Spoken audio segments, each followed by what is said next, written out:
Wrigley's Spearmint Chewing Gum, the refreshing, delicious treat that gives you chewing enjoyment, presents for your listening enjoyment John Lund as Johnny Dollar. Are you the man from Hartford? Huh? What was that? Are you the insurance investigator? Yes, that's right. You're here about the Emil Carter shooting? Yes, who is this? This is Janice Late. Is this a gag? No, it isn't a gag. Oh, it's about time you gave yourself up, isn't it? No, I won't, because I didn't kill him. Then why did you take a run out? I don't know. I've done everything wrong, but I didn't kill him. I want to talk to you if you'll promise not to go to the police first. All right. I can promise that. How can we work it so I'll be sure? You'll have to take my word for it. I'll meet you any time you say.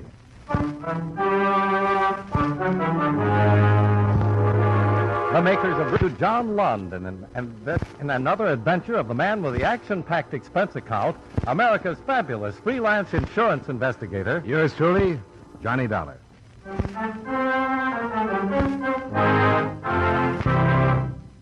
Wrigley's Spearmint Chewing Gum. Spearmint Chewing Gum gives you real chewing enjoyment. Yes, for chewing enjoyment plus Spearmint Chewing Gum. The lively, delicious flavor of Wrigley's Spearmint cools your mouth, helps keep your throat moist, and gives you a nice little lift. The good, smooth chewing of fresh and alert adds. So for chewing, treat yourself often to gum. Healthful, delicious.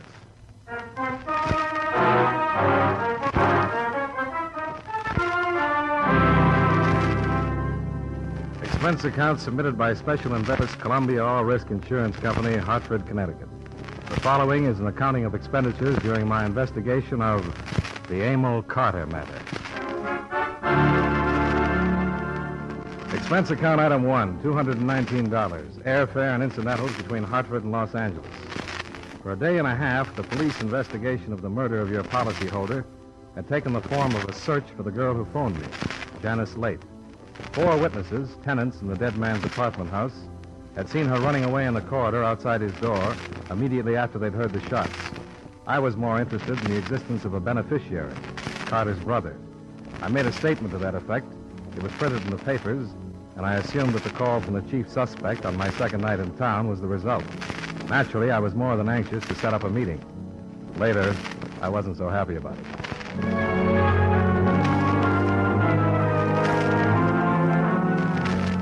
According to arrangements, I cabbed out to the harbor section, a suburb called San Pedro. There I found the address she'd given me, a sporting goods shop in front of which I was to be picked up.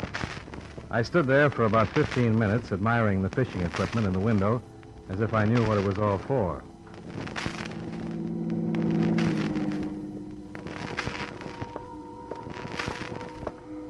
You got a match, mister? Huh? Oh, yeah.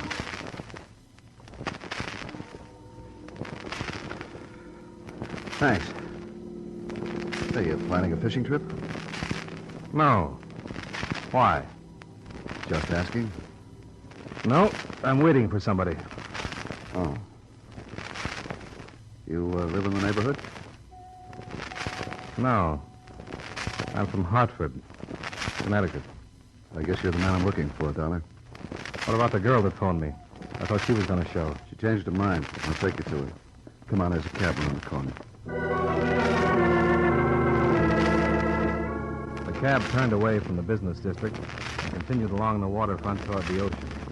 The man, slumped in his corner, looked almost bored, except for the fact that he smoked one cigarette after another. It was a silent trip, and in the occasional flare lit up by his smoking, I tried to study his face.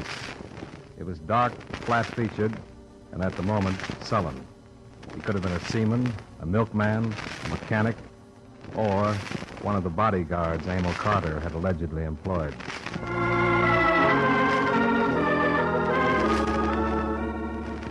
We left the cab in front of an isolated cafe, and he led me down a narrow road to a parking lot near the outer breakwater of the harbor. In the single car on the lot sat Janice Late.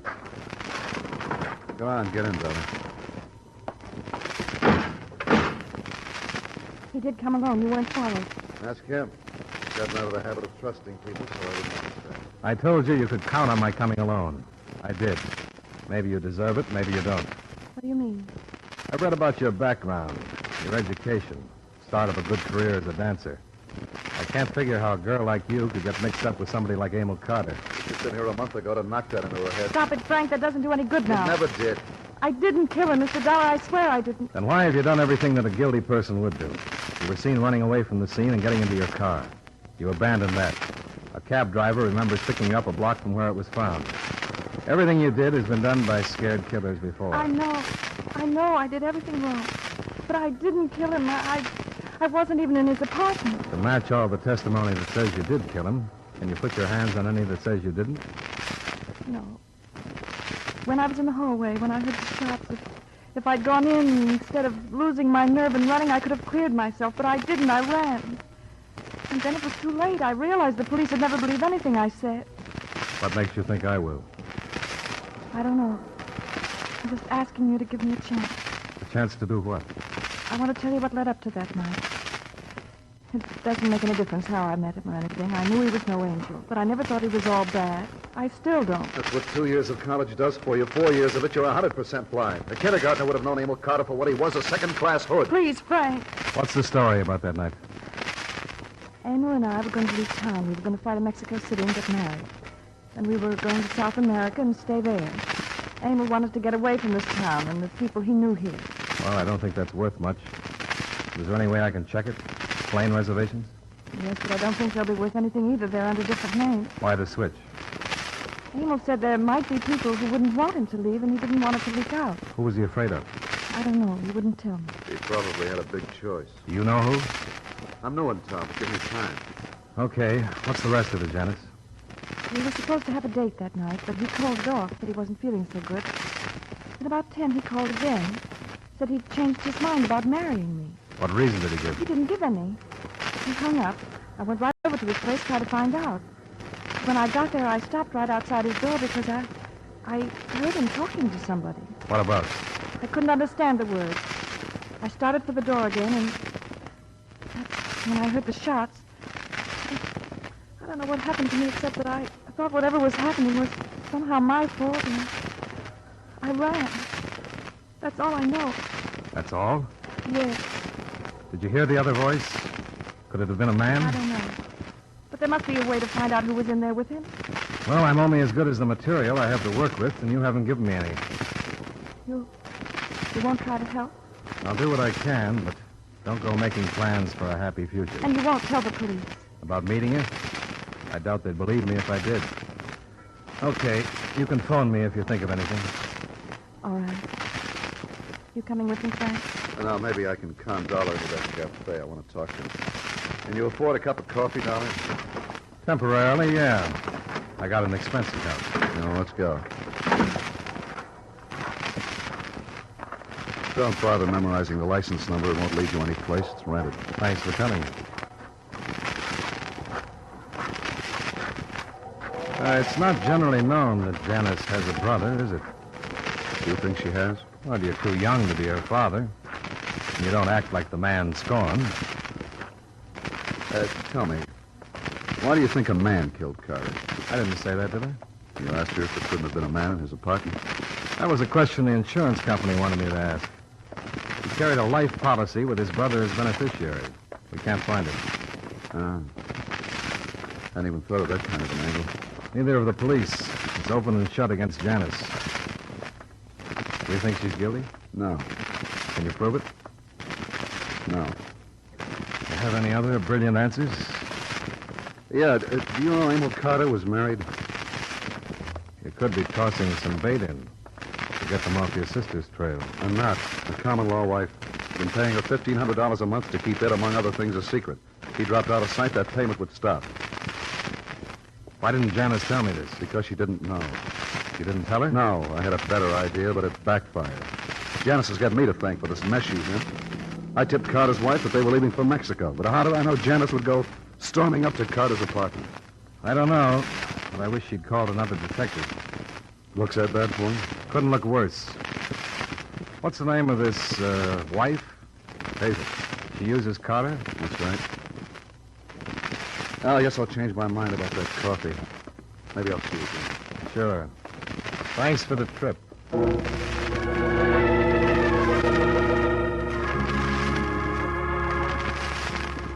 I cabbed back to town, but to my hotel, not the police.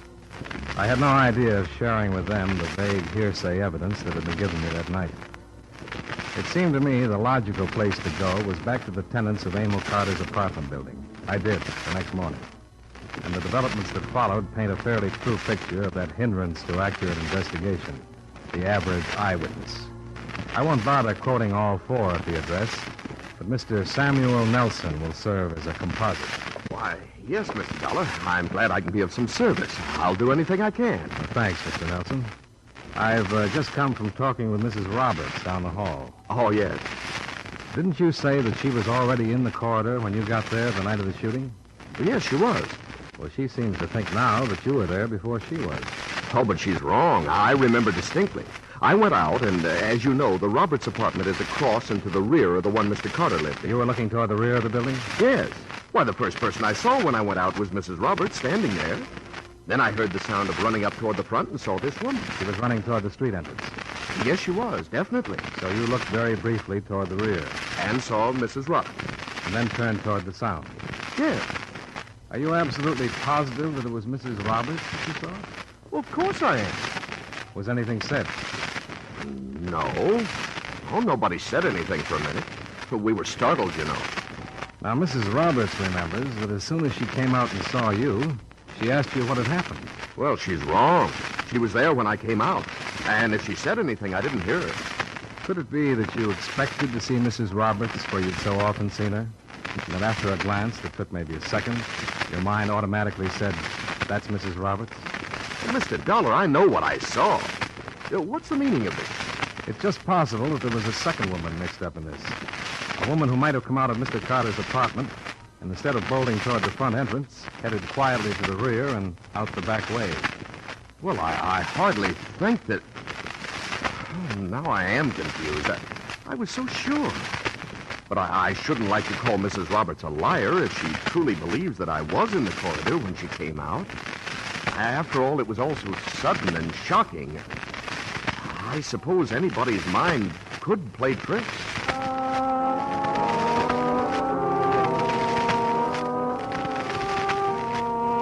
In less than an hour, 4 positive witnesses had broken down in the face of doubt. None of them could swear that there had been a second stranger in the hallway, and neither could they swear that there hadn't been. And by the end of it, none of them was certain that Janice had come out of the Carter apartment. I wondered how the police would react, and I found out from the man in charge of the investigation, Lieutenant Scott, Central Division Homicide. So you broke down their statements. You think that's quite an achievement? I didn't break them down.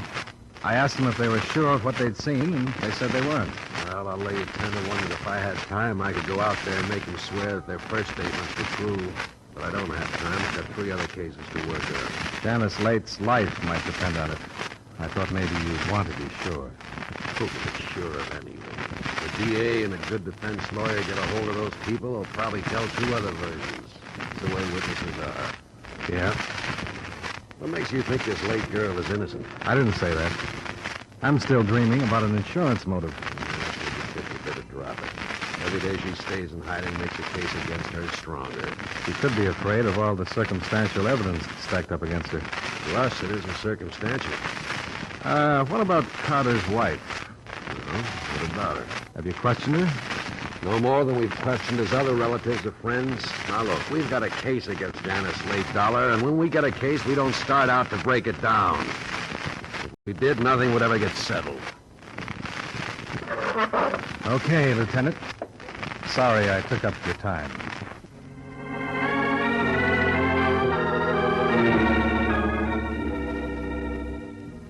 I knew I didn't have a chance of stirring up the police without something positive to offer. I didn't have it when I left the lieutenant's office, but I got it when I stopped by my hotel to check for phone calls. The clerk told me that a Mrs. Hazel Carter was waiting for me in the bar, second booth to the right.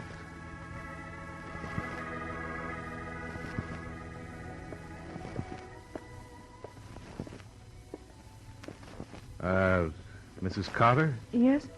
My name is Dollar. Oh, yes. Would you like to sit down? Thank you. Why did you get in touch with me? I think we have a common problem. The death of my husband. I thought you didn't talk about the marriage. I haven't for a long time. Not because I didn't want to. But I have been notified by the brother of Janice Late that I was called a possible suspect. Yes, your name did come up. Naturally, I'd like to do away with that suspicion. With a semi-legal arrangement that comes close to blackmail, I can't say that I blame you. How do you plan to do it? I want you to tell me how to go about offering a reward for any help in bringing about the arrest of Janice Late. Reward or the price of getting the pressure off you? Couldn't we go to your room to talk about it? Sure, Mrs. Carter. I'm anxious to hear the amount we're bargaining for.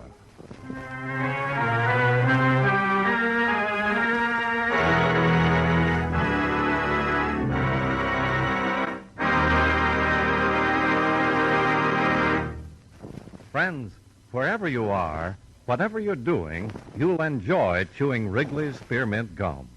Chew Wrigley's Spearmint while you're working. The lively, full-bodied flavor of Wrigley's Spearmint gives you a refreshing little lift. The smooth, pleasant chewing of Wrigley's Spearmint Gum helps keep you feeling relaxed and satisfied. Makes your job seem easier.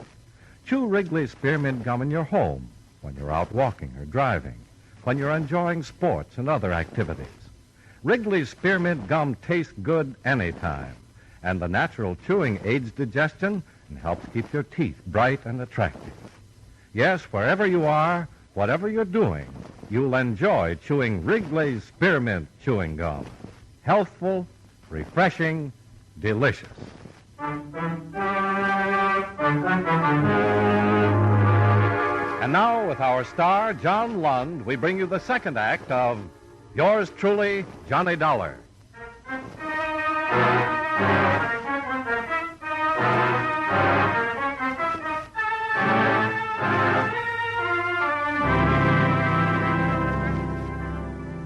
Mrs. Emil Carter was a rather plain, brown-haired woman who appeared to be slightly older than her dead husband. As she talked about him in my hotel room, it seemed as though she were discussing something she had lost a long time ago. And it was hard to decide whether she was bargaining for a frame to be put around Janice Late or was sincere about the reward.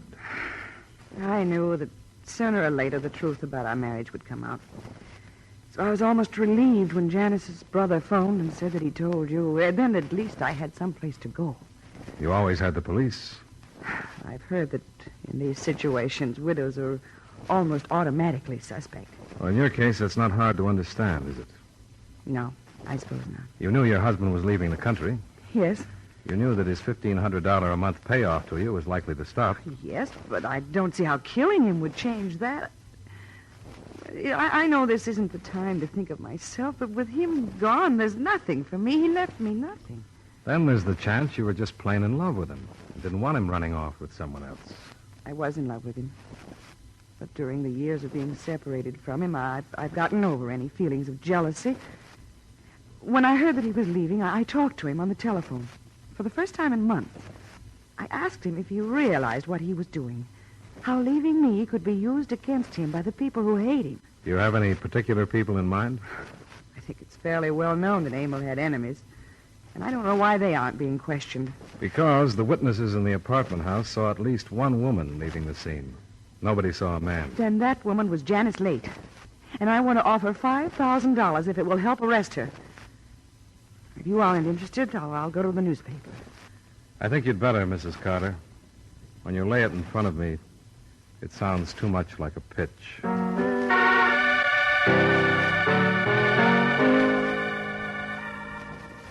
Her story made the front page of the paper I bought under the heading, Cooling Murder Sparked by Reward Offer of Mystery Widow. And strangely enough, it sounded sincere, not slanted toward Janice Late as I'd halfway expected, but offering $5,000 for any information leading to the arrest and conviction of the person or persons guilty of murdering Emil Carter. I didn't know how the police were faring, but as far as I was concerned, reaction set in almost immediately.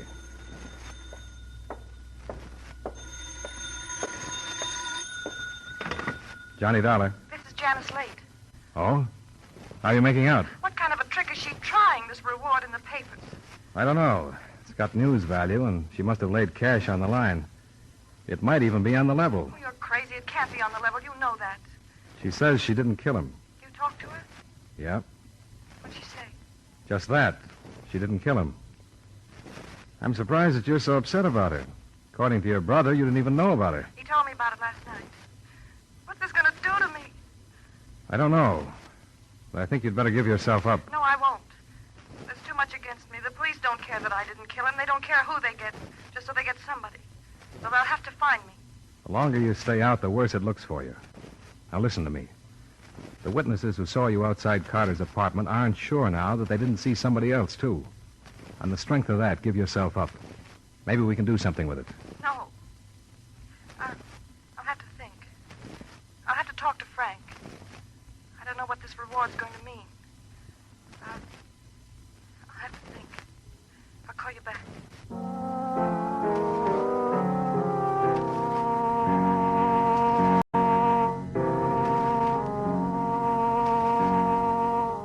The phone rang again about an hour later.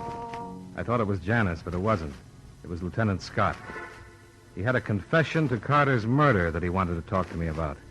It was made, he said, by a man who claimed that he was Janice Late's brother. The news spread fast. It was on the radio at the cigar stand as I left the lobby of my hotel. This brother of hers says he knows you, but he met you last night. Yeah, I guess he did.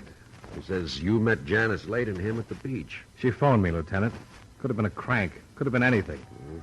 Well, I met them. And nothing they said would have done you any good. So I didn't bother you with it. Bother me with it? With what we haven't had, did you think that picking up a suspect would bother me? Well, you know my racket. Sometimes I have to give my word about running to the police.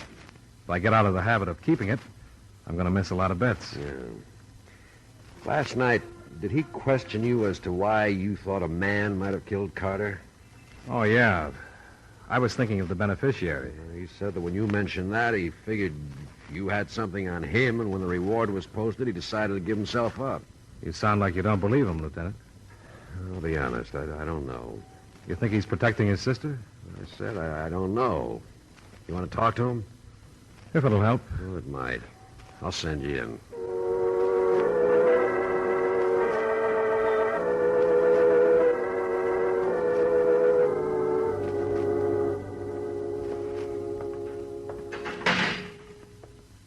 Hiya, Dollar.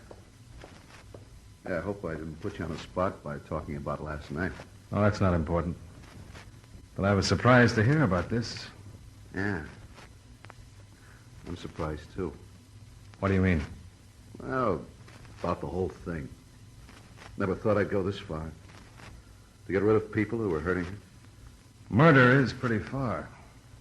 You think it was worth it? Who knows? But I had to get her away from that overrated punk. I didn't shill for 10 years to see her tie up with a guy like that. Been taking care of her that long? Long?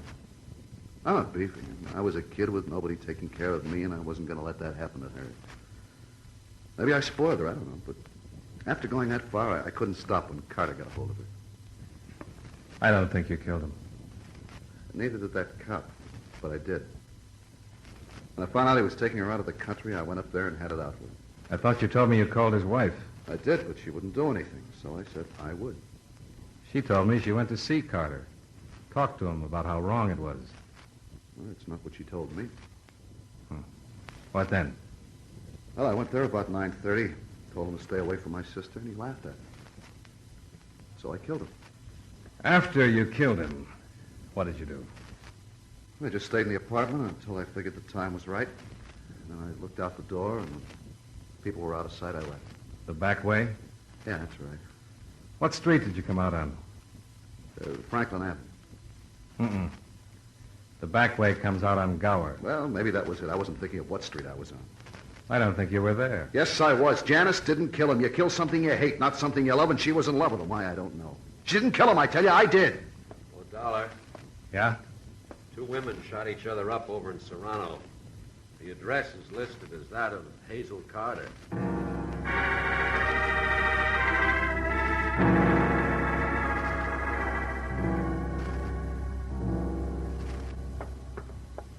Hi, Lieutenant. Hello, Doc.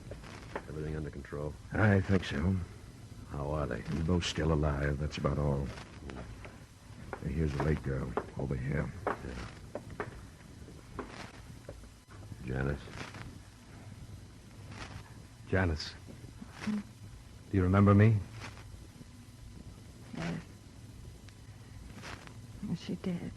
We don't know yet. I hope I killed her. Why, Janice? My brother thought I killed Emil. He tried to save me by lying. When I heard, I knew it had to be Hazel. It could be anybody. Better leave her alone. Here's the other one. Hello, Hazel. Never thought this. Well, take it easy. Did you kill your husband? Yes. He was going away with her. I didn't mean to. But he was going away with her. I couldn't let him leave me. Lieutenant, this one's gone. She died without finishing her statement. I don't think we need a statement. We got too many now. From too many eyewitnesses.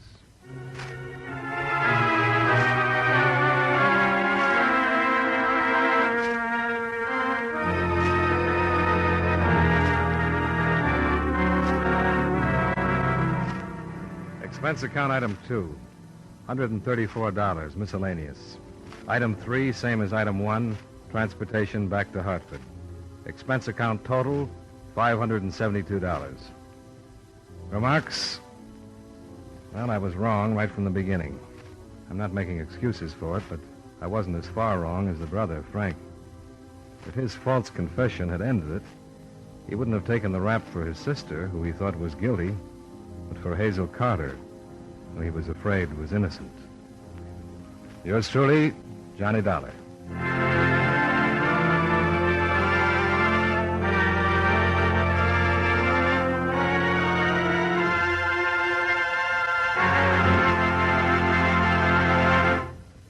Remember, friends, Wrigley's Spearmint Chewing Gum refreshes you. Wrigley's Spearmint Chewing Gum gives you real chewing enjoyment. The lively, full-bodied flavor of Wrigley's Spearmint cools your mouth, freshens your taste, sweetens your breath. The smooth, pleasant chewing of Wrigley's Spearmint helps keep you feeling relaxed and satisfied. Makes whatever you're doing more enjoyable. Yes, for refreshment plus chewing enjoyment, treat yourself often to Wrigley's Spearmint Chewing Gum. Millions enjoy it daily. Get a few packages and always keep some handy. That's Wrigley's Spearmint Chewing Gum. Healthful, refreshing, delicious.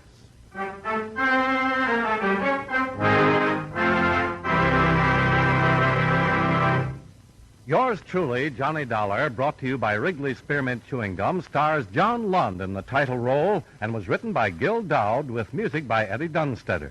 Featured in tonight's cast were Mary Jane Croft, Hy Averback, Frank Nelson, Mary Lansing, and Hal March. Yours truly, Johnny Dollar, is produced and directed by Jaime Del Valle.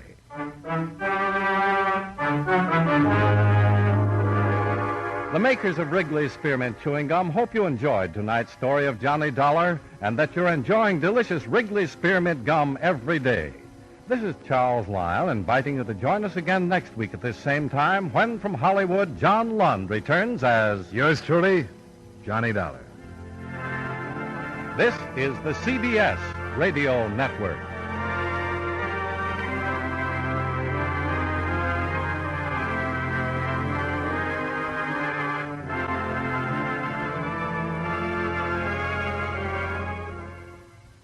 John Lund as Johnny Dollar. Roger Stern, Dollar. Oh, hello, Mr. Stern. What can I do for you? We insured Jonathan Bellows. Somebody tried to kill him. Is that the Jonathan Bellows? The industrialist. Yeah? His wife went to the police, but Bellows refuses any protection. Doesn't seem worried. Considers the potential assassin just a crank. Well, what do you want me to do? Look into it. We insure Bellows for $500,000. I suggest you talk to his wife first. She She's staying at the town apartment, number 1 Park. Mrs. Edith Bellows. She'll expect you.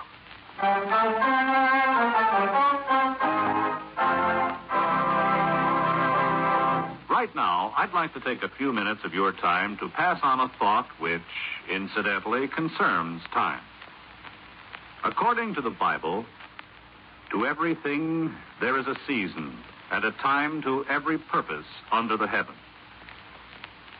We all agree on that, I'm sure. And we'll also agree that the regulation of time also depends on the season. For example, did it ever occur to you who decided where our 4 time zones in America should be exactly? Well, back maybe 75 years ago, there were about 150 different time zones which were set up according to the whim of the local inhabitant. Most of the time was called sun time, and there could be 15 minutes difference between the clocks of 2 towns only 10 miles apart. So, to get rid of the confusion, the Interstate Commerce Commission was established. It divided the United States into 4 standard time zones so that railroads, planes, buses, and the mail could run on schedule. Of course, if a city wants to go on daylight saving time during the summer, that's a decision which is made locally. The standard time remains the same everywhere else. But setting the nation's clocks isn't the only job of the Interstate Commerce Commission, however. It also makes rules and regulations for the various means of transportation which go from one state to another. It sees that railroads, truck lines, barges, and boats operate safely, charge reasonable rates, and give good, dependable service. It also protects trucks and bus drivers from working such long hours that they might fall asleep while they're driving. The Commission also demands that trains, engines, and machines have safety and stop devices. It is, in itself, a safety device to assure every one of us freedom from danger as we travel about our country.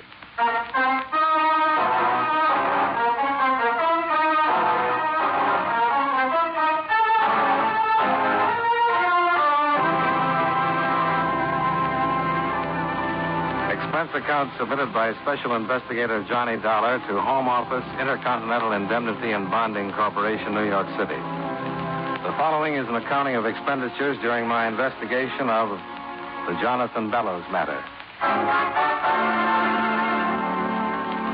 Expense account item 1, $29.65. Mileage and incidentals between Hartford and New York City. I arrived at number 1 Park Avenue close to 2 o'clock.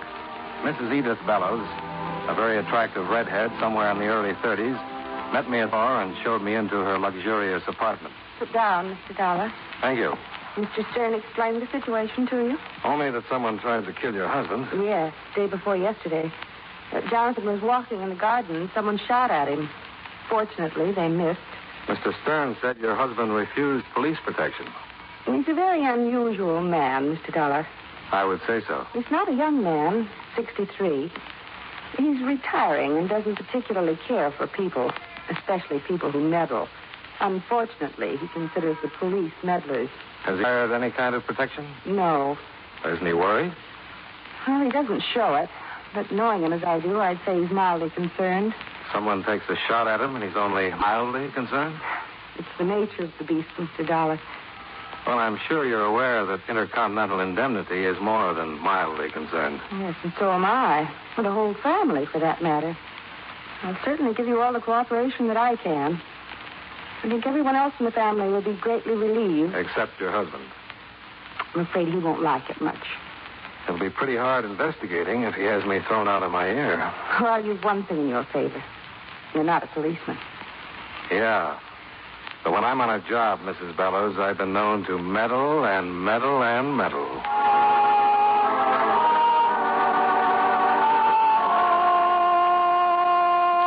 We talked some more about Jonathan Bellows. Mrs. Bellows had married him 8 years before, taking her place as number 3 in his collection of wives. Her predecessors had retired to lives of leisure on their alimony. Bellows had one son, Ralph, by his first marriage, now 23 years old. Around 3 o'clock, we went downstairs and climbed into a bright new station wagon. An hour later, we were driving up a long circular driveway that led to the Bellows mansion. We parked and went in. Jonathan's probably in the library. Hi. Oh, hello. Mr. Dollar, this is Ralph Bellows. Oh, how do you do? How do you do? The insurance? Yes. Everyone know about this? Well, everyone except... Your husband. Yes. He's in the library with Professor Wilt. Gonna blow a fuse. Gonna be funny, huh? Well, in a way, yes. You might not get much of a laugh out of it. Uh-huh. Ralph, that's not very considerate. Well, that's the truth, and you know it. The old man's going to take off like a skyrocket. And I personally think it's very funny. I'm not being vindictive. I'm just being honest. Look, Mr. Dollar, I haven't anything against you. I don't even know you, but my father's a tough, bigoted, unreasonable old man, and I've had to put up with it all my life. Ralph. Well, it's the truth. 99% of the time, he gets his own way, but when he doesn't, he creates the most magnificent explosion you've ever seen. Gloatingly, I am proud to say that I have been responsible on several occasions for lighting the fuse. Do you own a gun? Oh, don't be ridiculous. I didn't take that shot at him. Oh, no, of course not. Ralph's just as concerned as the rest of us. Ralph, I think we'd better... Yes, certainly. Can you take it, Mr. Dollar? That's why I'm here. Then allow me to escort you to the library. Huh? You're spoiled, Ralph. Rotten.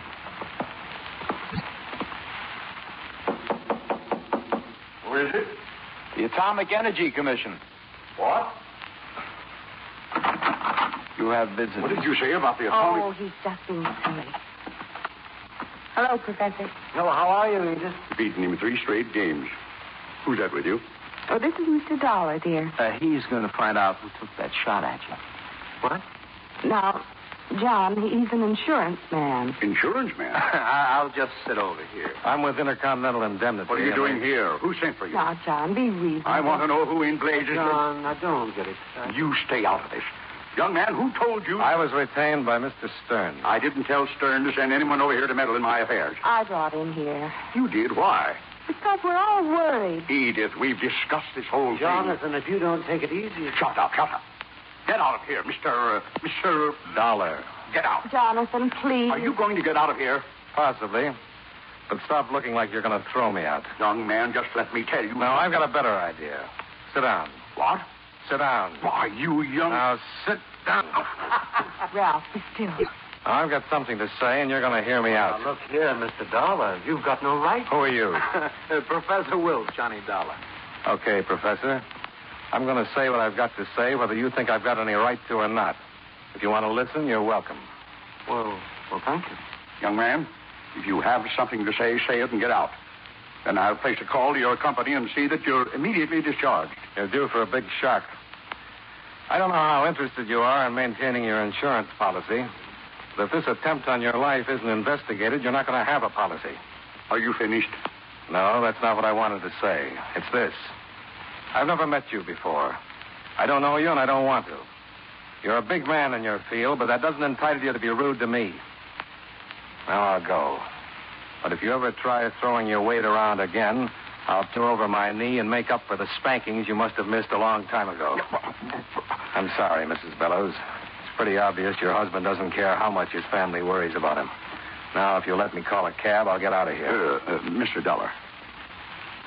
Yeah? Would you stay a moment?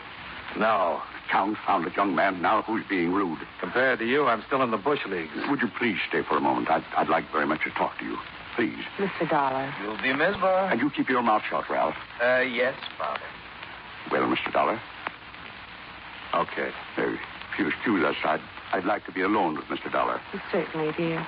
We'll finish the game later, Professor. Of course. And I want to see you later, Ralph. Of course.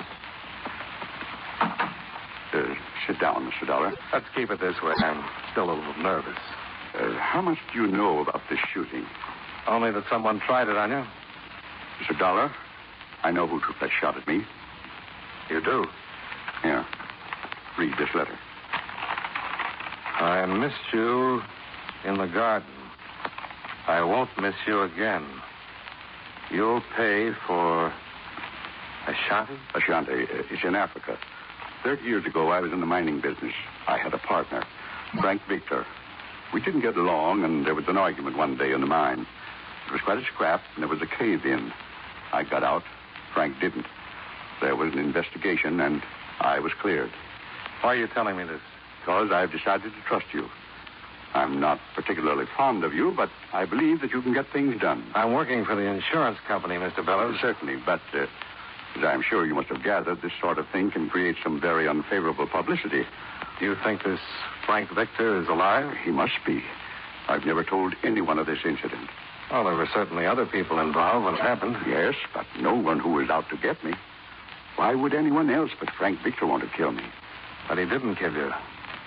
Maybe it was someone who knew of the accident. But what would he have to gain? Blackmail, maybe? I told you it was an accident. Sure. But maybe someone figured they could scare you into believing Frank Victor was still alive. Out to kill you. You pay over enough money and... Not on your life. Not my life, Mr. Bellows. Yours. But why wait this long? 30 years. I have to admit that kind of stops me. You've been a big man in the business world for a long time. Nobody'd ever have any trouble locating you. What do you intend doing first? Going back to New York? Why? Oh, lots of little things. Mr. Dollar, as long as I have taken you into my confidence... Mr. Bellows, someone took a shot at you. It might happen again and you might be dead. Now, if you want me to prevent something like that, you'll just have to trust me. My wife drove you here? Yes. Then you need a car. Take the station wagon. Well, now, When do you think you'll be returning? Probably tomorrow. Well, you can stay at the town apartment. I want to be in touch with you. You might just as well take advantage of the empty apartment at number 1, Park Avenue. Yes, I know. I'll see you tomorrow.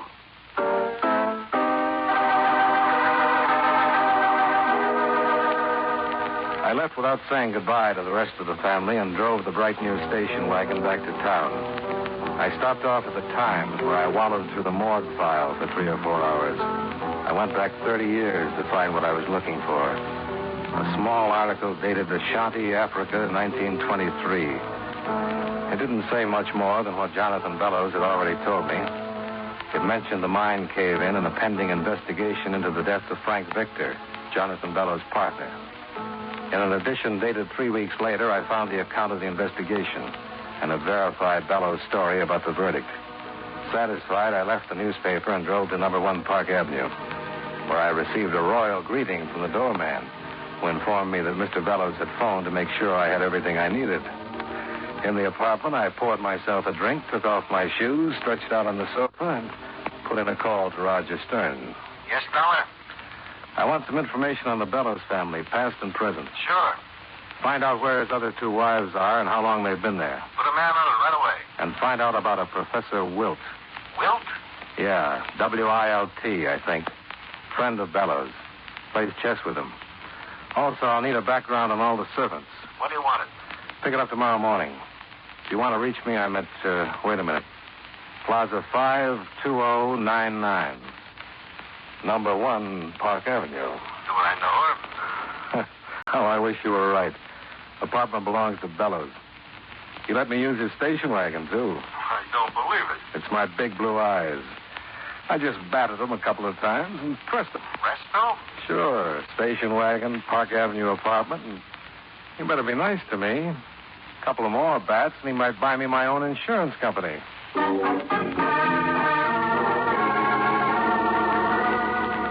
Expense account item 2, $7.50, dinner.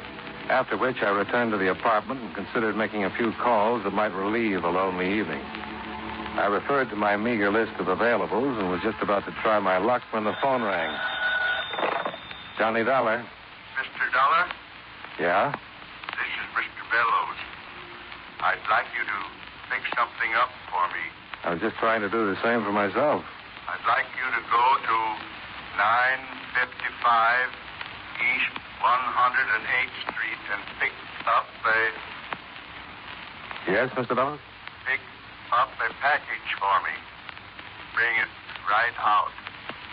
Sure. Is anything wrong? Mr. Bellows? Nothing's wrong, Mr. Dollar. Just pick up the package and bring it right out to me. Well, sure. 955 East 108th Street? Yes. It's a bar. Ask the bartender for the package. Bring it right out. Okay. Goodbye. Mr. Bellows, are you sure there isn't something... Mr. Bellows. Mr. Bellows. Huh.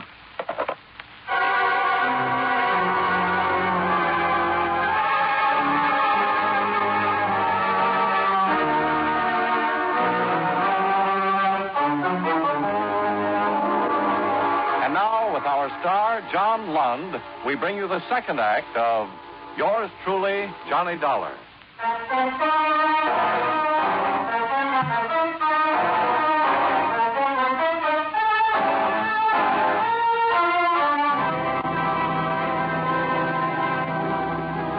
I went downstairs, climbed into the station wagon, and wheeled it east to 108th Street, where I located number 955. It was a bar, the Blue Pheasant. I parked and went in. I introduced myself to the bartender, and he gave me the package Bellows wanted. Then I left and drove upstate to the Bellows mansion. Hello? Good evening. Where's your husband? Well, I think he's still in his study. He was a little while ago. You going out? Yes, to see some friends. Where's Ralph? Well, he went out just after you left this afternoon. Jonathan gave him a pretty harsh scolding. Uh-huh. Been shopping? Package for your husband. Called me about an hour and a half ago. Wanted me to pick it up. What is it? I don't know, but it's heavy. Well, I'll see you later, Mr. Dollar. Mrs. Bellows, Yes? your husband's a healthy man, isn't he? Well, yes, of course. Why? Well, when I talked to him on the phone, he sounded, well, What? I don't know. It was strange. I just said goodbye to him. He seemed fine. He played chess with the professor until about 7. I saw him right after that. He seemed fine then. There's nothing the matter with my husband, Mr. Dollar. He's in the library, huh? Yes. Now, have a good time. Oh, thank you. Goodbye.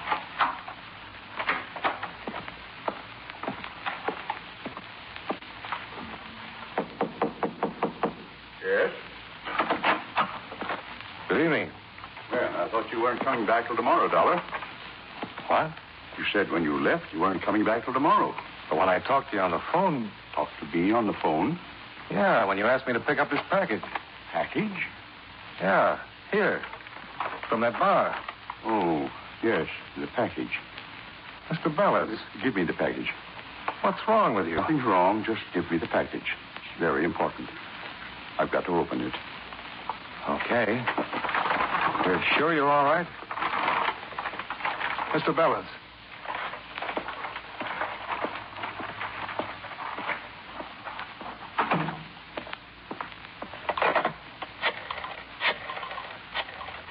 Well, no, Mr. Dollar. Oh, Ralph. Thought you'd gone out. Ah, just got in. I was just calling a company doctor. Doctor? I think there's something wrong with your father. What do you mean? He called me about an hour and a half ago. Told me to pick up a package. I just brought it in to him, and he acted like he never even phoned me. Well, maybe he didn't. Maybe someone else. But when he saw the package, he seemed to know all about it. It was odd. It was as though I suddenly wasn't even in the room. He took the package. It felt like the whole building was coming down around my ears. Ralph and I were thrown back against the wall.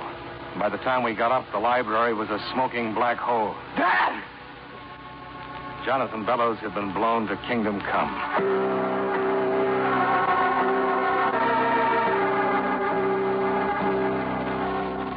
It was a bomb, all right. A big one. Planted in the package I'd given him. I called the police, and Ralph located Mrs. Bellows. Then I jumped back into the station wagon and doubled the speed limit getting back to town. The police would be busy enough until I got back. I wanted to get hold of that bartender who had given me the package. By the time I got to the Blue Pheasant, it was pretty well filled with customers, but the bartender I was looking for wasn't in sight. Yeah, what'll it be? Where's the bartender who was working here earlier? He gets off at 8. Where does he live? Why? I'm collecting addresses. Now, where does he live? You collect addresses. I collect wise guys. Beat it. Look, friend, That bartender is mixed up in a killing. What? Murder. He's a bad boy. Now, you want to give me his address, or do I make a call and flood this place with cops? Murder? You know, when someone dies the hard way and society frowns. Now, come on. What's his name? Where does he live? Earl Phillips. 588 East 157th Street. Thanks. You've been just wonderful. Well, look, I didn't know it was anything like murder. You know, honest, if I'd have known, I wouldn't have given you any... Please. I'm getting all choked up.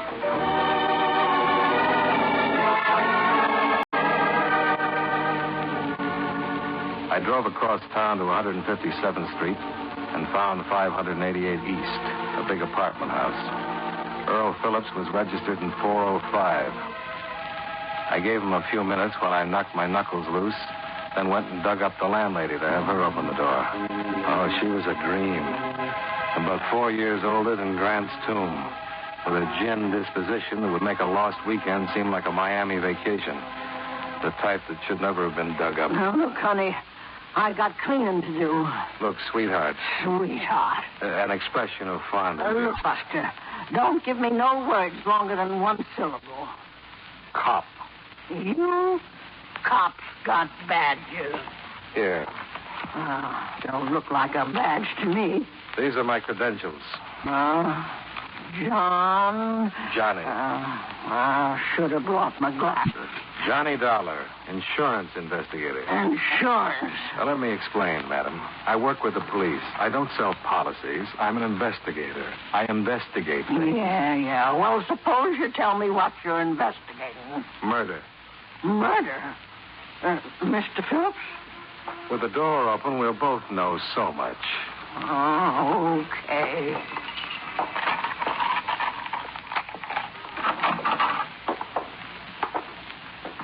Turn on the lights.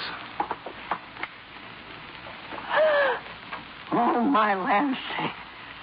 Yeah, mine too. Is he? He sure is. Still warm. I'm not interested. I need a drink. Did you see him come in? No. You see anybody else come in? I've been in my apartment all afternoon. I'm going right back there. Come here. Do I have to? What's in there? Where? Another room. The bedroom. What are we whispering for? And the other rooms. Why? Answer me. Bathroom. Fire escape. Huh? Where is it? Oh, end of the hall. Please, Mac, what are we whispering for? There's some blood leading to that bedroom. Take it easy. Yeah. Go downstairs and call the police. Go down to the police and call stairs. No. Call the 15th precinct. It's close. I got it. Goodbye. 15th precinct. 15th precinct. Yes. Ernie Phillips, the bartender who'd given me the package with the bomb in it, had been stabbed to death. There were several drops of blood leading to the bedroom door. There was a good chance the killer had been surprised and couldn't get out. I went to the door and tried it as quietly as I could. It gave, and I kicked it open. He was standing right by the door, and he had a knife. Drop it. No.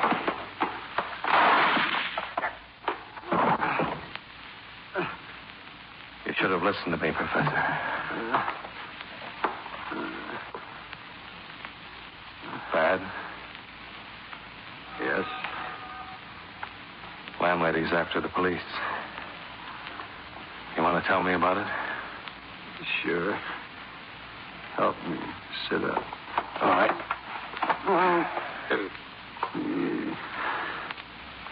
Thank you. I suppose you wonder how Bellows called for that package with the bomb. It was his voice. It was Bellows. I've known him for a number of years. I was treating him for his nerves. You an MD? No. Years ago, I worked in a carny at the carnival. Card tricks, magic, hypnosis. I finally managed to save enough and set myself up as a psychotherapist. It was arranged I meet Bellows at a party. Told him I could help him. Actually, I did help him. Simple hypnosis. Turned out to be a good setup. Paid me well, and while I had him on, I learned a lot about his business and his personal life, too. He told you about the Ashanti affair? Yes. We decided to make it look like blackmail. We? That's Edith, Mrs. Bellows. She would have gotten half of the estate and the other half to Ralph. And Mr. Dollar, I think I'm dying. The police should be here any minute. Well, it was Edith's idea. I met her some time ago. She arranged the meeting with Jonathan. He was hypnotized when he called me? Yes. I left the bomb with Ernie. There's a bartender I've known for a long time. He didn't know anything about it, but he would have identified me as the one who gave him the package. And Bellows was hypnotized when I walked into the library with the package? No, it's post-hypnotic suggestion. Told him when he was given the package, he was to take it immediately and open it. You can hypnotize a man, tell him to do something hours later when he's awake, and he'll do it? Well, he did it, didn't he? Yeah, he certainly did. Well, here they come. Oh, are they? How do you know? Sirens. Can't you hear them? What's that? I said sirens. That's how I knew the police were... Professor.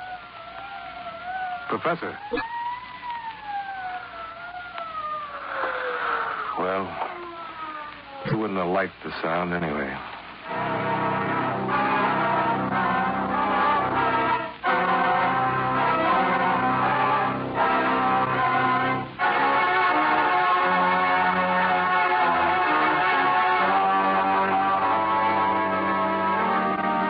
Mrs. Bellows was arrested for her share of the crime, and as you know, the case comes up next week. And that's the way it shapes up. They needed someone to be a witness to the letter and hear the old man's story firsthand, and I wound up the patsy.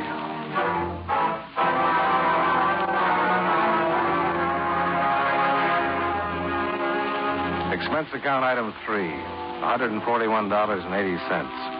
Hotel and incidentals while I stayed in town tying up the ends for the law.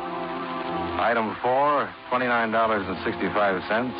Mileage and incidentals between New York and Hartford. Expense account total, $208.60. Yours truly, Johnny Dollar.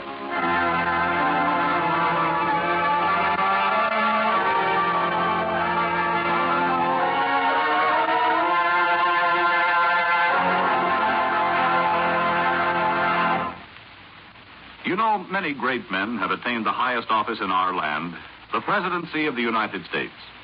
Can you guess the name of this man? The son of a Baptist minister, he entered Union College at Schenectady, New York, at the age of 15.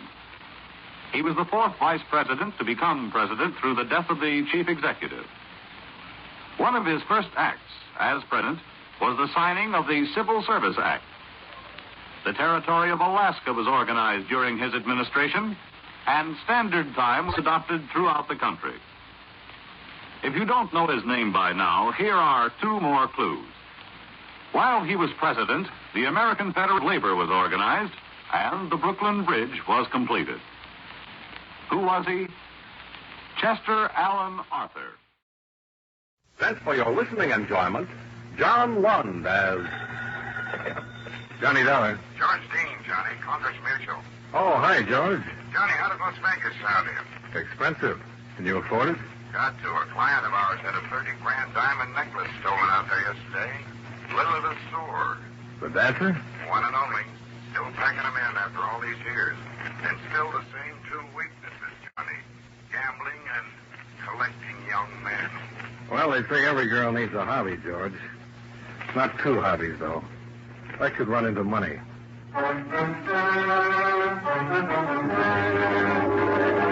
The makers of Wrigley's Spearmint Chewing Gum bring you John Lund and another adventure of the man with the action-packed expense account, America's fabulous freelance insurance investigator. Yours truly, Johnny Dollar.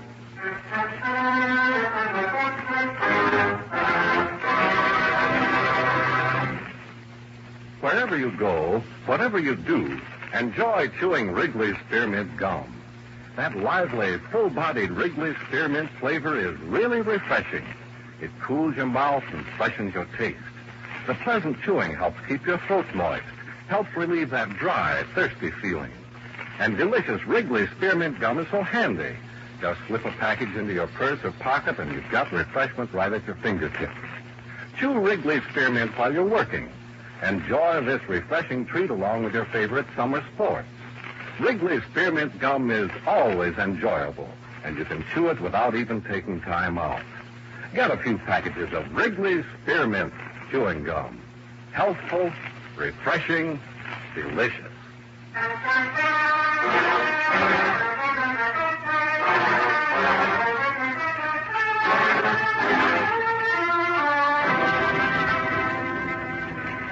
Expense account submitted by Special Investigator Johnny Dollar to Home Office, Concourse Mutual Assurance Company, Hartford, Connecticut. The following is an accounting of expenditures during my investigation of the Jones matter. Expense account item 1, $318.60, transportation, round-trip airfare and incidentals to Las Vegas and the Flamingo Hotel, where the ordinary citizen lives like an Oriental potentate wishes he could live. After checking in, I took a short walk down the street to Lily Lesueur's hotel.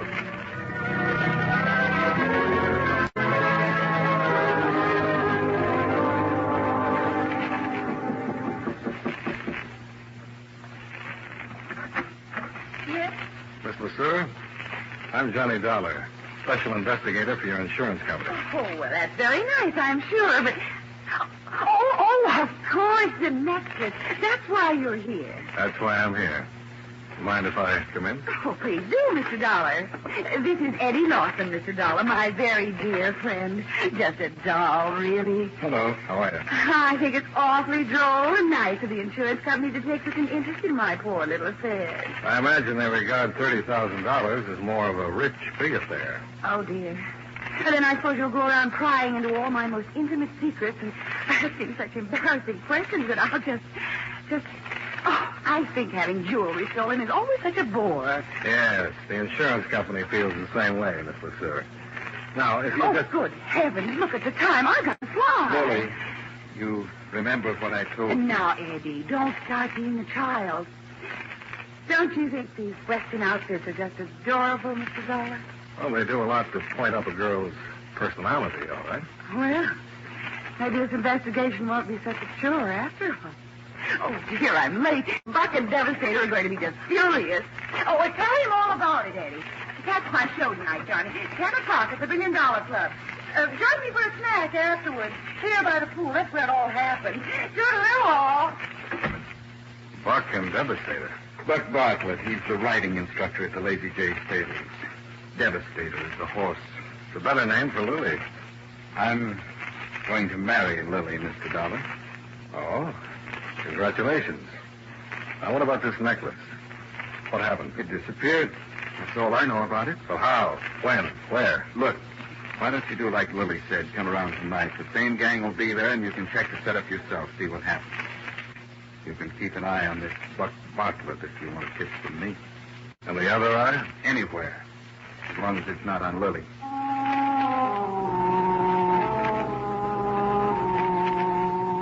Expense account item 2, $2.50. Lunch at the hotel. And $12 for a hired car to the Lazy J Stables. Horses for hire. English or Western style saddles. Instructor available.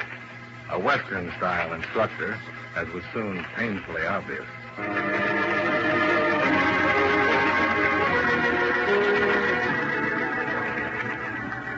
Mighty pleased to make your acquaintance, Mr. Dollar.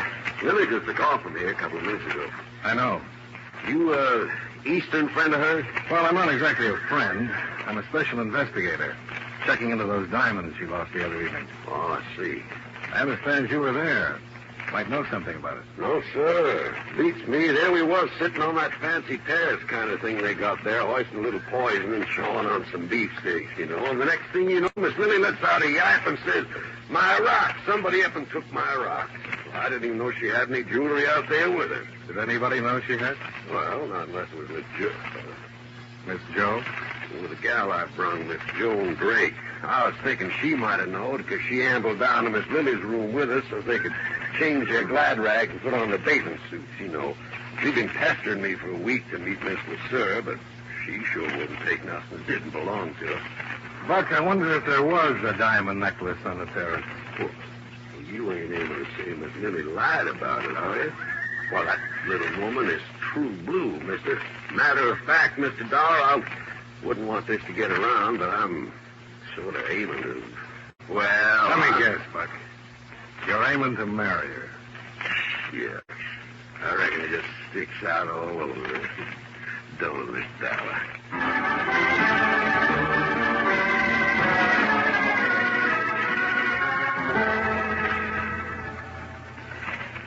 Well, seems I was having a late supper, Mr. Dollar. Out there over by the pool. It was after Miss LeSueur's last show, so the four of them had the place pretty much to themselves. And who were the four, Marshal? Well, there was Miss LeSueur, of course, and this young fellow she brought with her from the East. Eddie Lawson? Yeah. Don't know much about him, except she's dang near old enough to be his mother. You'll have to admit she doesn't look it, though. She sure don't. Well, the other young fellow's the one you talked to, Buck Bartlett, he calls himself. Oh, yeah, the Texan. Yeah, he's about as Texan as you are, Mr. Dollar. Came here from Los Angeles. He just puts on that talk because the Easterners like it, especially the Eastern women. That Texas drawl comes in handy, huh? Then the other one's a girl named Joan Drake. Yeah, she was there with Buck. Yeah, she's kind of a funny. Young, pretty, smart as a whip. Came out from the East a while back. She's floor manager of the casino at the $1 Billion Club. Talk to her. See what you think. I can't figure it out. All right. I'll see if I can. Yeah, come talk to me again after you look around a little. Fine, I will. Huh. You know, I've seen these slot machines all over town. The last place I'd look for one is in the marshal's office. Well, that's kind of very special. Guess I might as well take the jackpot with me.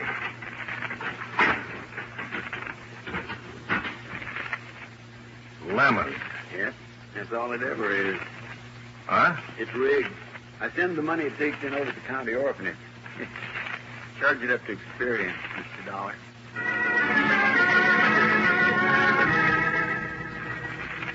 Expense account item 3, $1 for experience and information from the marshal's office, and $17 miscellaneous expenses at the $1 Billion Club, where miscellaneous covers a lot of different items. One item is the roulette wheel.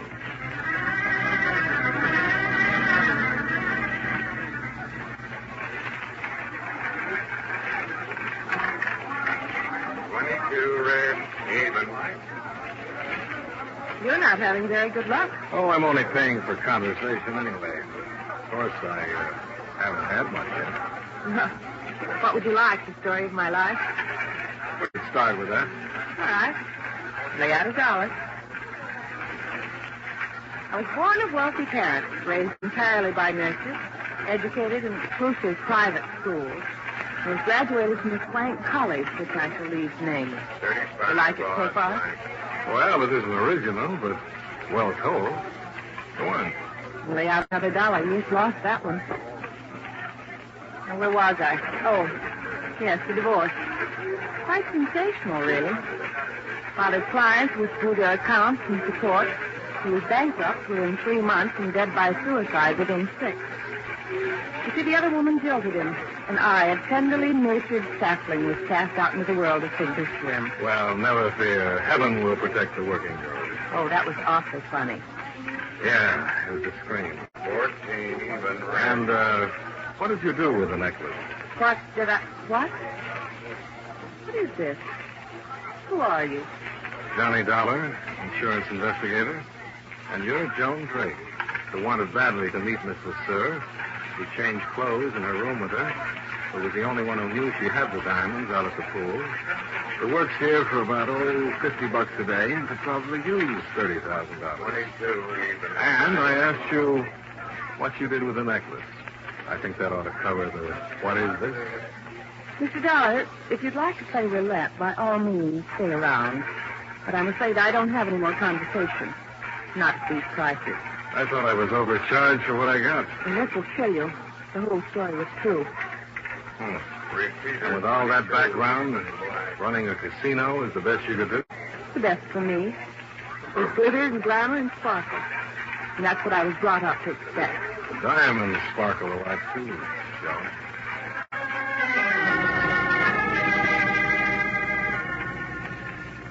I missed Lily's first show at the $1 Billion Club, but I met her by the pool at her hotel right afterwards. It was a warm night. The stars blazed against the desert sky, and Lily and her guests scintillated back from the terrace below. Except me. I didn't scintillate. So far, I wasn't any closer to that necklace than I'd been when I got off the plane.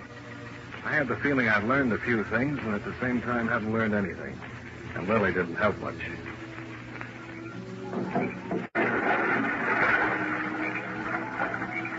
Did you see him? Did you see Eddie, darling? Isn't he just utterly gorgeous, Johnny? Yeah, the original Catalina ad. Just look for the flying fish. Oh, he's just beautiful. He was a lifeguard in Miami, you know, much tanner than he is now. I see. Look at Buck watching. It makes me so terrifically jealous, and Eddie knows it, too. Aren't they both just screamingly cute? Strange. How about that necklace, Lily? Oh, it's too nice tonight. Let's worry about it tomorrow. Let's worry about it tonight. Oh, Johnny. Might as well go along with him, Lily. He's got a one-track mind. Joan, darling, I didn't see you there in the shadow. Just soaking up glamour, honey. Where were you sitting that night, Lily? Why, by the oddest coincidence possible, right in his very chair. You see, ordinarily I kept the necklace in the hotel safe. But I wore it in my show that night, and it was late when we got here, and then we changed into swimming suits, and I didn't want to leave it in my suite, so I just brought it out here, wrapped in a handkerchief. And I kept it right here on the seat beside me all the time. So all of a sudden it wasn't there, did it? Well, yes, that's exactly the way it happened. Now it's all settled. Let's talk about something else. Lily, you know as well as I do it's not settled. You can't tell the insurance company the thing just disappeared, and that's all there is to it.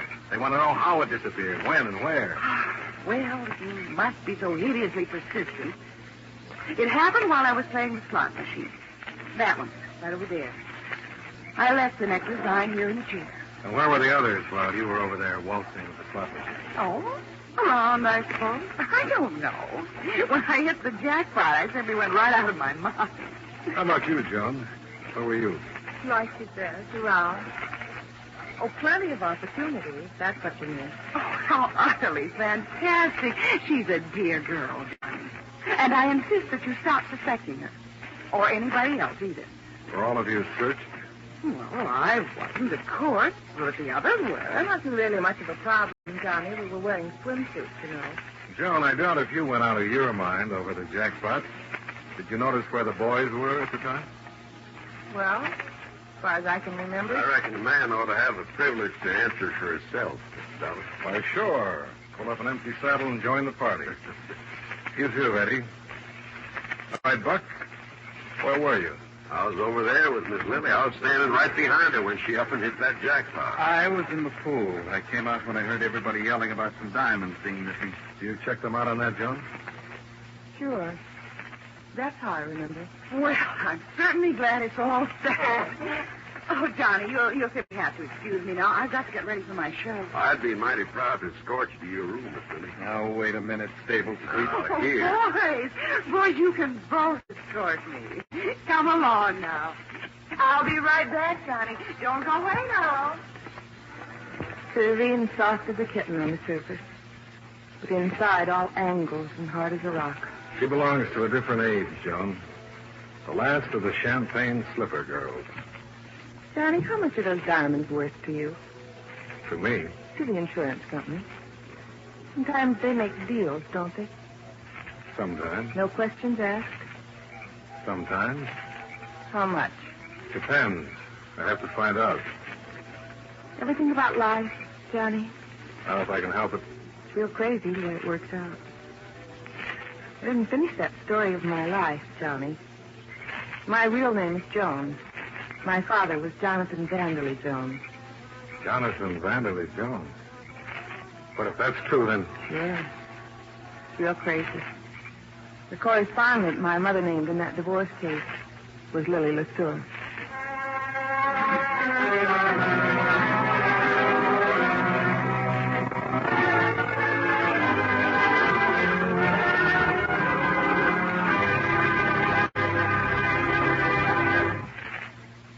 Friends, you know Wrigley's Spearmint Gum is a delicious treat that millions enjoy all year round.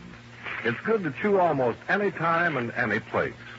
In warm weather, you'll enjoy especially the refreshment that Wrigley's Spearmint Gum gives you. When your mouth feels hot and dry, or when you're feeling warm and tired, chewing Wrigley's Spearmint Gum gives you a pleasant little lift. It cools your mouth, moistens your throat, and refreshes your taste. Besides, chewing on a good, smooth piece of Wrigley's Spearmint Gum seems to add enjoyment to whatever else you're doing. So always keep some Wrigley's Spearmint Chewing Gum handy. Enjoy it at home, at work, wherever you are. Remember, that's Wrigley's Spearmint Chewing Gum. Healthful, refreshing, delicious.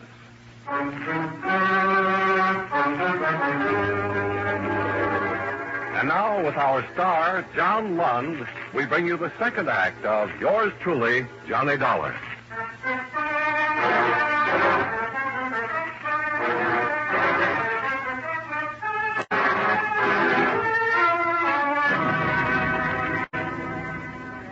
Expense account item 4, $5.90. Supper snack with Joan on the hotel terrace. I sat there trying to put things together. Either Joan had suddenly spotted something that had tipped her off to the thief, or if she'd taken the diamonds herself, something had caused her to decide on a deal. But which? And what was it? I tried to remember what had happened just before, what had been said, and got nowhere. You know, Johnny, it's funny. I've always been the innocent bystander. Up until now. Maybe that's what you ought to go on being. Unless you stole it yourself. Would the daughter of Jonathan Vanderley Jones turn out to be a thief? She might, for money and other valuable considerations. Like, for instance? Like a chance to hit back at the woman who ruined her father. Oh, you're heading up a dead-end street. Maybe you are, too. Well, I guess we're expecting at the $1 Million Club. Not I. Little Jones got work to do. So is little Johnny. Maybe we'll meet in the same playpen. Somehow I don't think so. Bye-bye now.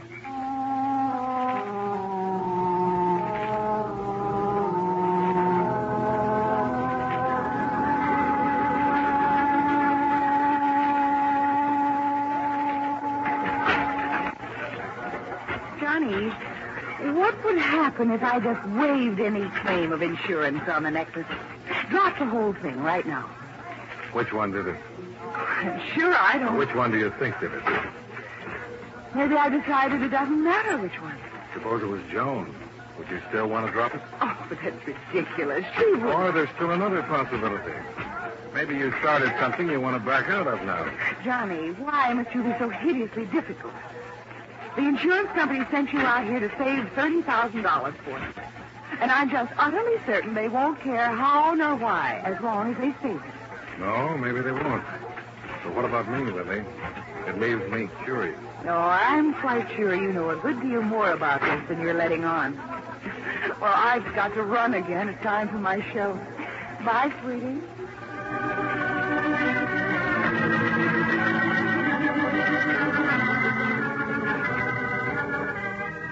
Expense account item 5, $10 for an hour and a half of more miscellaneous at the $1 Million Club. Lily was in too much demand for any chance of a quiet talk. My other 3 chums weren't around. I was trying to decide whether to go back to the hotel when I was paged over the public address system. I picked up the phone at the end of the bar. Johnny Dollar. Marshal Kimberly, Mr. Dollar. Oh, yeah. What's up, Marshal? Well, it looks like one of those necklace people got herself in a mess of trouble a while ago. Oh, what do you mean? I'm caught in the parking lot. She's that Joan Drake girl. Found out here in the back seat of a car. She's dead.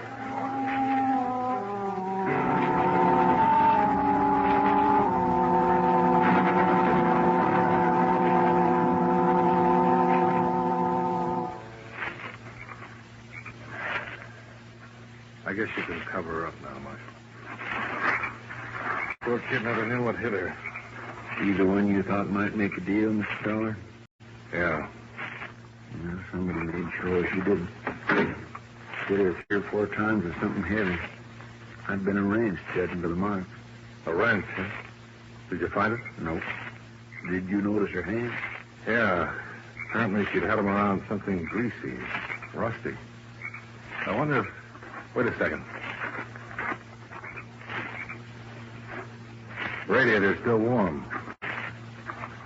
She may not have been killed here at the club. She could have been brought here and left. It's possible. Who's this car belong to? Buck Bartlett. We got the boys out looking for him now. Comfortable, all right. Almost time's up. Do you want to let me in on it, Mr. Dollar? Let me check first. I'm doing a lot of guessing.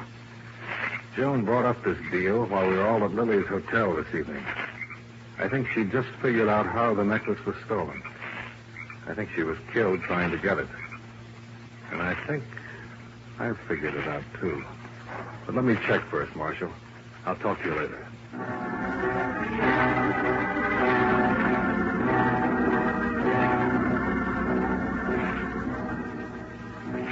10 minutes later, I was alone on the deserted terrace beside the swimming pool at Lily's hotel.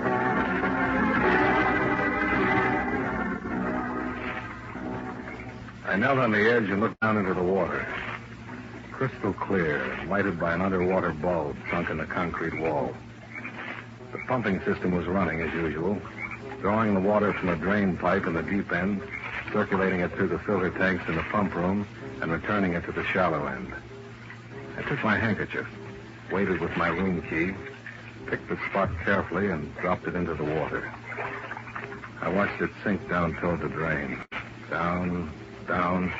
Then suddenly it was caught by the current and sucked into the drain. So far, so good. The next step was the pump room.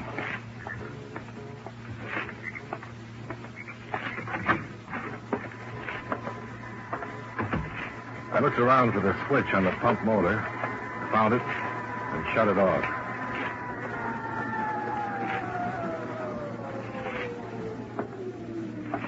There was a crescent wrench laying on the window ledge. It was shiny and clean. No use worrying about fingerprints. I picked it up and started to work on the rusty cover bolts on the strainer tank. Probably the same way Joan had started. Not if you're clever, she said. Well, she was clever. Well, not clever enough. Inside the strainer tank, laying in the wire basket, was my handkerchief and room key. And beside it was Lily's diamond necklace.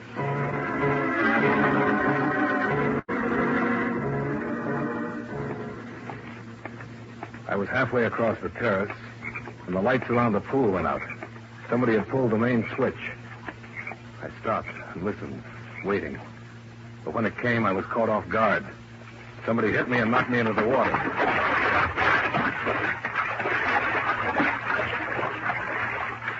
When I came up, I heard someone swimming.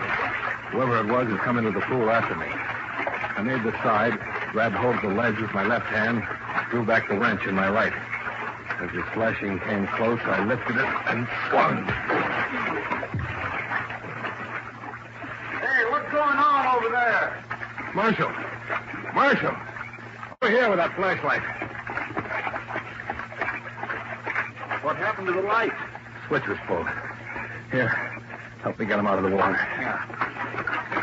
Let me have it. There we are. His luck ran out, Marshal. This time, I had the wrench.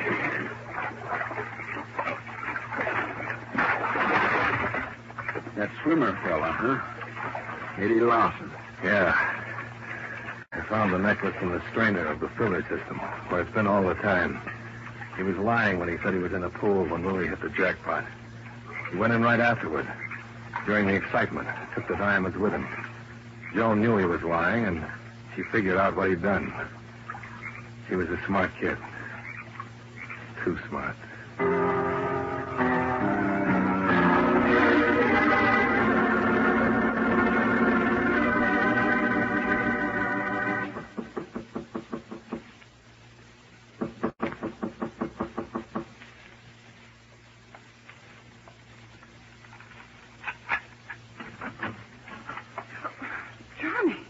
Sorry to wake you, Lily, but...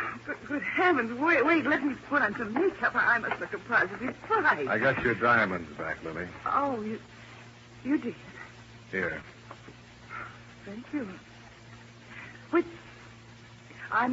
Which one of your boyfriends? Why don't you give up, Lily? Time moves along. The years add up. I'm not harming anyone. Aren't you? Joan is dead. Eddie killed her over these diamonds of yours. Dead? She's dead?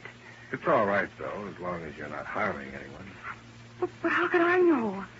I didn't mean any harm to that poor girl. Eddie could have had the diamonds if I'd known. They didn't matter, Johnny. Just a gift a long time ago. I don't even remember who it was. JVJ? Those are the initials on the clasp. That's who it was. Jones. Some fool named Jonathan Vanderley Jones. They didn't mean a thing to me.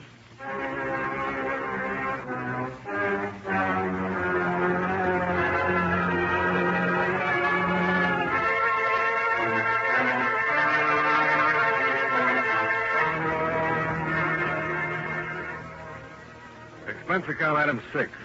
$51.40. Hotel charges and additional miscellaneous. Expense account total, $418.40.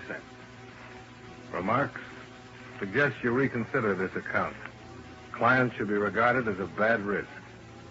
It'll happen again. Yours truly, Johnny Dollar.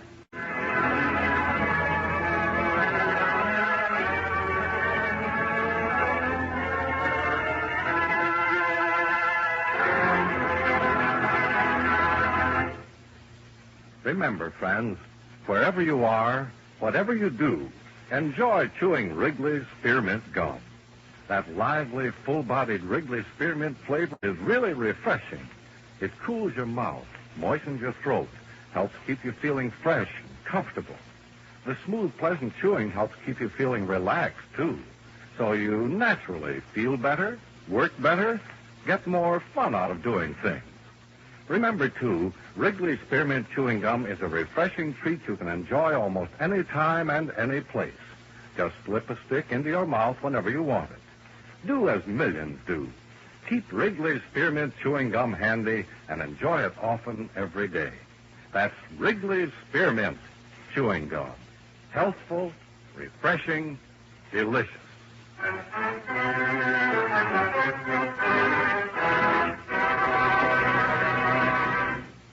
Yours truly, Johnny Dollar, brought to you by Wrigley Spearmint Chewing Gum, stars John Lund in the title role and was written by Les Crutchfield with music by Eddie Dunstetter. And delicious Wrigley Spearmint Gum is so handy. Just slip a package into your purse or pocket and you've got refreshment right at your fingertips. Chew Wrigley Spearmint while you're working. Enjoy this refreshing treat along with your favorite summer sports. Wrigley Spearmint Gum is always enjoyable, and you can chew it without even taking time out.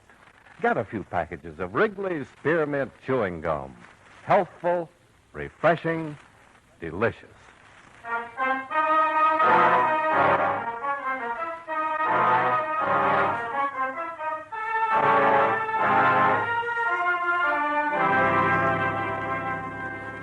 Expense account submitted by Special Investigator Johnny Dollar to Home Office, Columbia All Risk Insurance Company, Hartford, Connecticut.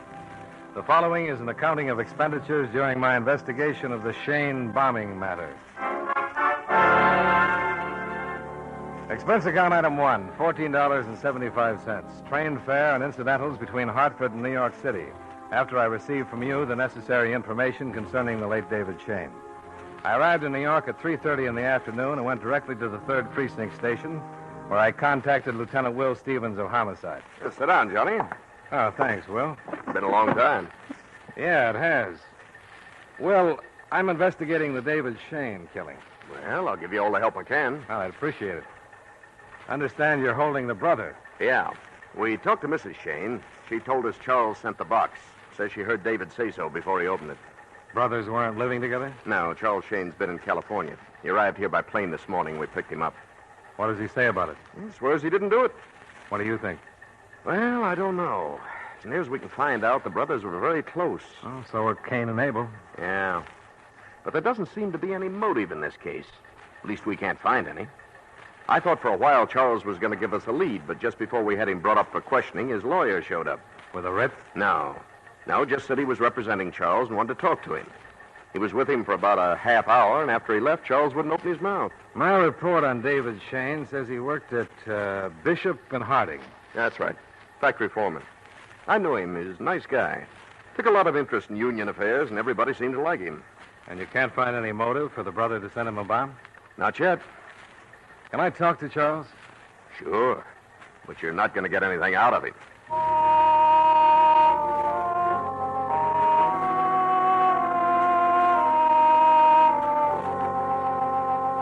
Stevens put in a call and made arrangements for me to interview Charles Shayne. Expense account item 2, $1.35. Cab fare to the city jail, where I was taken in to see Charles Shayne in his cell. Mr. Shayne? Yeah? Mind if I sit down? No. Thanks. My name is Dollar. I represent the Columbia All Risk Insurance Company. Are you kidding? I'm investigating your brother's death. Oh. Your mother and sister are also insured with Columbia. How are they? Well, I haven't seen them, but the last report was they were doing all right. Mr. Shayne. I didn't send him that bomb. Any idea who did? No. You're in a pretty tough spot. Okay. The package the bomb was in... Came from California, okay. How long have you been in California, Mr. Shayne? About 8 months. Doing what? Working. Doing what? Shipyard. Now, look, Mr. Dollar, the police have asked me all kinds of questions. Same ones you're asking me. I've given them the same answers. They've probably got them all written down on a piece of paper. So why don't you save yourself a lot of trouble and just go take a look at the paper? Just a couple more questions. Okay. You've got a cigarette. Oh, sure.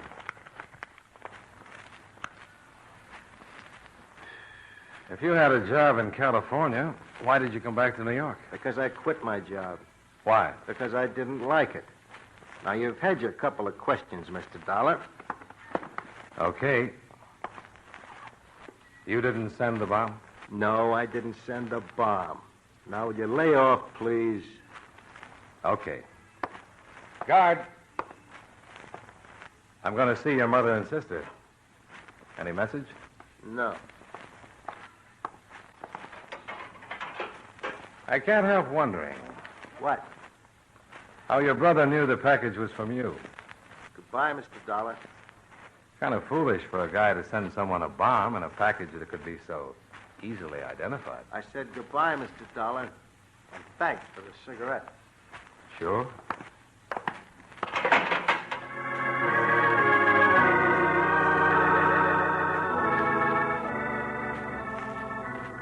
Expense account item 3, $1.65. Cab fare to the hospital, where I was allowed to interview Mrs. Shayne. She was in her late 50s, a small, frail woman, lying in the clean white hospital bed and looking up at me with hurt-filled eyes. You only have a few minutes. Okay. Mrs. Shayne, this is Mr. Dollar. He'd like to speak to you. Hello, Mrs. Shayne. Are you another policeman? No, ma'am. I'm an insurance investigator. Oh, I was hoping you could tell me something about my son, Charles. I just left Charles, Mrs. Shayne. Did you? How is he? Oh, he's fine. I made such a terrible mistake. How's that? Telling the police Charles sent the package. You don't think he did? Of course he didn't. Mr. Dollar, I don't know you, but please, if you're investigating this terrible thing, please do something for Charles. He didn't do it. He loved his brother. They were so close. He wouldn't ever do anything as terrible as this. I'll do everything I can, Mrs. Shayne. David could have been wrong. He must have been. Wrong about what? About Charles sending the package. Why did he think Charles sent him the package? We were in the kitchen. I was fixing dinner. The package had arrived that afternoon at the factory. It was just addressed to David. Was it addressed in Charles' handwriting? I don't know. But when David came home, he said it was from Charles. I didn't know what I was saying when I told that to the police. I was so stunned. Mr. Dollar, he didn't send that package. Please, Mr. Dollar, you must do something to help him. All right, Mrs. Shayne. I'm sure Mr. Dollar will do everything he can. Now, you'll have to rest. You will help, won't you, Mr. Dollar? I'll do everything I can, Mrs. Shayne. Your time's up, Mr. Dollar. Oh, Okay, thank you, Mrs. Shayne. all right. Goodbye, Mr. Dollar. Please help him. Goodbye, Mrs. Shayne. She gonna be all right? Oh, she'll be fine. She wasn't hurt badly. Minor cuts and burns, shock. Where's her daughter, Miss Mary Shayne? 3 doors down, but she's a little worse off. Can I see her? Yes. Lieutenant Stevens asked the doctor to give you all the cooperation possible. But you can only stay a few minutes, and she's under sedation. She may not be able to say much. Sure. Only a few minutes.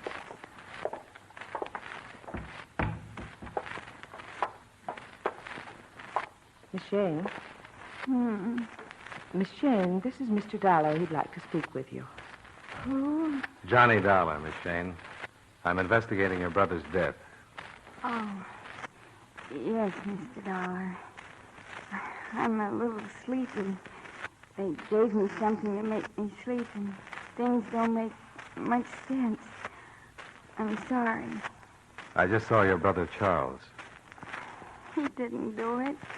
He wouldn't have any reason to. Well, can you tell me anything that might help? He was helping David. He wouldn't try to kill him. He was helping him. Helping him? What? You said he was helping David. Oh, yes. Charles knows who sent the bomb, but he didn't send it. He knows who sent it? He knows. David's been making speeches against the Workers' Protective Association. The Workers' Protective Association? Miss Shayne, you said something about the Workers' Protective Association. Been making speeches against them. Charles has been helping in California. Didn't send it. He knows who did. What has Charles been doing in California, Miss Shayne? Charles knows who sent the bomb. He knows. He's keeping quiet to protect us, but he knows. Miss Shayne, did David tell anyone Charles was helping him in California? Tell anyone? There was a man named Wagner who called all the time. Wagner? Yes, Wagner. Called all the time. Did he work at the factory? No, I think he was a lawyer. A lawyer? Yes. I can't think. Please, Mr. Dollar. Just one more question, nurse. It's very important. Miss Shayne, did David tell anyone at the factory that Charles was working with him in California? At the factory? Yes. Did he tell anyone about Charles in California? Yes. Yes, I think so. Mr. Dollar, I'll have to call the doctor. Look, this may mean a man's life. Who did David tell, Miss Shayne? A man named... wish I could get things straight. Who did he tell at the factory? Pryor. Sometimes after work, Mom used to fix dinner for him and David. Pryor? Yes. Pryor. Ralph Pryor was a close friend of David's. David. David. Now, please, Mr. Dollar. Okay.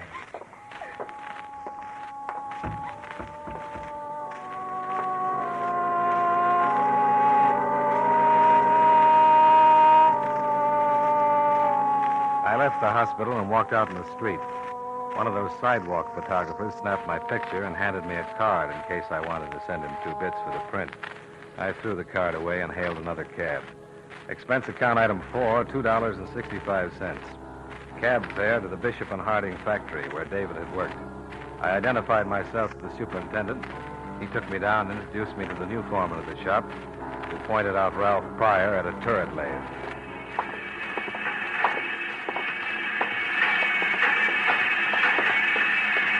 Mr. Pryor.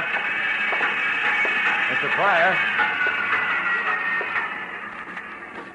Yeah? My name is Johnny Dollar. Okay. So what? Oh, you're a friendly little fella, aren't you? Look, what do you want? I got a lot of work to turn out, and I ain't got no time for stupid conversation. I understand David Shayne was a good friend of yours. Yeah. What do you want to know, Kurt? I'm investigating his death. All right, he was a good friend. Now, what else do you want to know? How long have you worked here? Oh, about 6 years. When was the last time you saw David?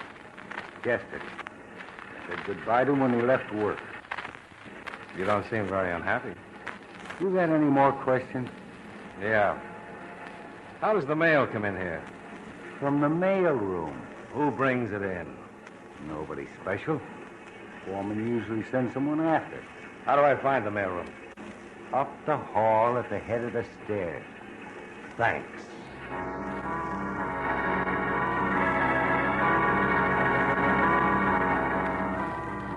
I went up and talked to the mailroom clerk, and he was a little more help. There had been a package for David. He remembered it because it was so heavy. He told me that he'd sent it down along with some other mail, but he couldn't remember who'd picked it up. I was starting to get a hunch, so I got to a phone and put in a call to Lieutenant Stevens. How you doing? Pretty fair. You know, I don't think the brothers sent the bomb. I don't either. The lab says the bomb was dynamite, highest grade. I don't see how it could have come through the mails all the way from California without the caps blowing the whole thing up. Huh. Do me a favor. Well, if I can. Pick up a Ralph Pryor. Works at the factory. Any charge? Just pick him up for questioning. He was supposed to be one of David Shayne's closest friends. Pick him up and hold him as long as you can. You, got something? Maybe.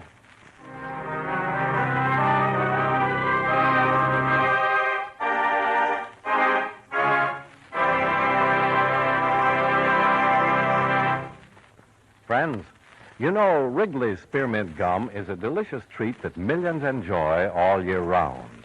It's good to chew almost any time and any place. In warm weather, you'll enjoy especially the refreshment that Wrigley's Spearmint Gum gives you.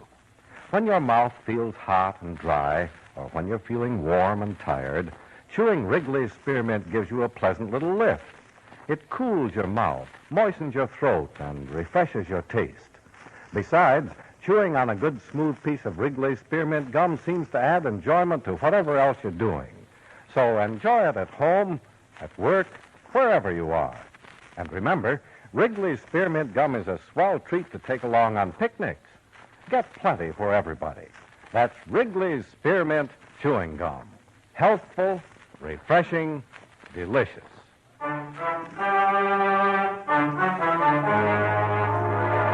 And now, with our star, John Lund, we bring you the second act of Yours Truly, Johnny Dollar.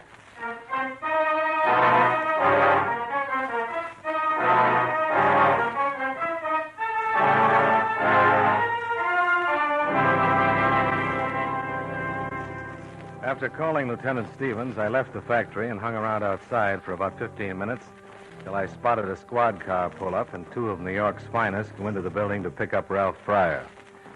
Expense account item 5, $2.75. Cab fare from the Bishop and Harding factory to the 3rd Precinct Police Station. Boys just brought Pryor in. I got him downstairs. Would you mind letting me in on this?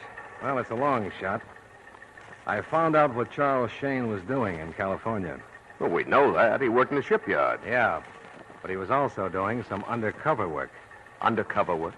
His sister told me he was helping David get some evidence on something called the Workers' Protective Association. Know anything about it? Yeah, had a lot of trouble with them. King-size extortion. They muscle in on the local union and guarantee the workers protection. Protection from what? From nothing. But if they don't pay up, they get their heads split.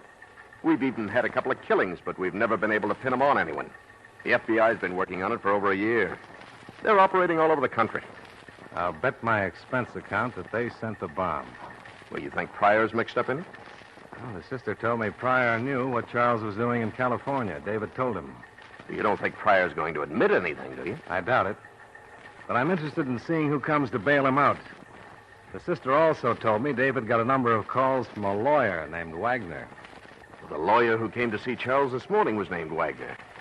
Yeah, here it is. John Wagner. Yeah, that was the hunch. Now, this is the way it figures to me. Charles was in California working with David here to get evidence on a racket. You told me he shut up like a clam when this lawyer got through with him. Yeah, that's right. Acted frightened. And why not? If Wagner's mixed up in the racket, he simply tells Charles if he opens his mouth, the Shayne family will get another bomb. Or get in the way of a truck or something. Oh, you gotta have more than that. Look, I admit it. I'm only guessing. Now, Pryor knew what Charles was doing in California. If he's in the association, he tells them, and they get set to kill off David and at the same time frame the brother for the killing. Okay. Now suppose you tell me how they do it. Well, I'm just guessing again, but I think the bomb was sent from the factory.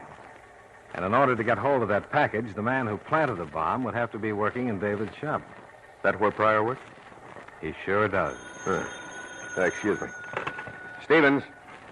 Yeah? He is? Okay. Well? What? The lawyer. Wagner? Yeah. He's out front. Wants to see his client, Ralph Pryor.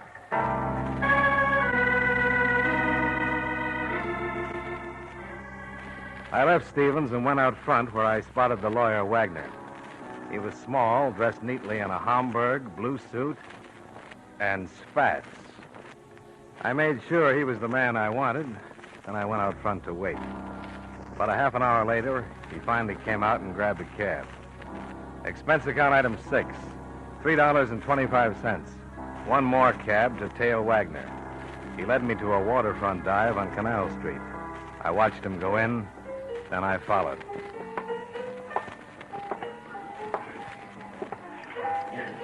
Something for you, Mac? No, just looking. Anything special? A man just came in here. He did? Short, blue suit and spats. Spats? And a Homburg. Better have a good stiff one. You didn't see him? Oh, sure. The short, blue suit, spats, Homburg. Yeah. Leading an elephant. You know something? I'm not amused. You know something? Neither was the elephant. Where does that back door lead to? To the back door. Let's take a walk back there, Mr. Dollar. You know who I am? Sure. You want to see Mr. Wagner, don't you? Isn't that right? That's right. Through that back door. He's expecting you. If you don't mind, I'll make a call first. Ah, but I do mind. I'm sorry. Well, I hate to disappoint you, but I'm going to make it anyway. No. You're going back to see Mr. Wagner. You know why? Because you got a gun in that pocket? That's a pretty good reason, Dollar. Yes, it is. Well, let's go see Mr. Wagner. The man with a gun in his coat pocket showed me the way to the back door. We went through into a hall that led to some stairs that led to another door. Behind the second door was an office, and behind the desk was the lawyer, John Wagner. Come in, Mr. Dollar. Come in. Have a chair. No, thanks. Didn't you hear what he said? Sit down. Now, Mr. Dollar, you realize, of course, that you're in pretty serious trouble. Is that right? Oh, yes, indeed. How do you know who I am? From your photograph. You had to be a policeman, a private detective, some sort of an investigator. Turned out you're a freelance insurance investigator working for Columbia All Risk. You learned that from my photograph? We have a very efficient organization. When we heard you had visited the Shaynes in the hospital, we had your picture taken. The sidewalk photographer. You have a good memory. We turned the photo over to the qualified members of the organization, and they in turn gave us a very thorough report. And now what? It's obvious, isn't it? Al here will take you out to the car and drive you 5 or 10 miles down the river. You mind clearing up a few points first? If they're not too time-consuming, I have an appointment. Pryor put the bomb in the package? Yes? He knew the package was coming and intercepted it before David got it, removed the contents, loaded in the bomb, and gave it to Dave. Absolutely correct, Mr. Dollar. Weren't you worried he might open it in the factory? We knew he wouldn't open it until he got home. You see, he believed there was important information concerning my organization in the package. From his brother? Of course. Pryor notified us what his brother was doing, and our people in California, in turn, notified us when to expect the package. Simple? Charming. Nothing like a delightful explosion. I'm sorry the women were present. Oh, sure. You cried yourself to sleep. I'm afraid you have to be going, Mr. Dollar. Al. Come on, Mr. Dollar. I'm sorry we couldn't talk further, but if you understand. Oh, don't think anything of it. And I'm sure you won't. Out the way you came in. Wait a minute. Hold it. That's trouble out front. Probably just the police. They didn't know you were coming. You didn't call. If you got Pryor released and told him to meet you here, I'm afraid Lieutenant Stevens is right behind him. Get him out of here, fast. You heard him. Move. Al gave me a shove through the door. We turned and headed for the back. Just then, Lieutenant Stevens and 2 uniformed cops came in the hall with Ralph Pryor in front of them. Al took his gun out of my back and turned to face the trouble. Drop it! Look out!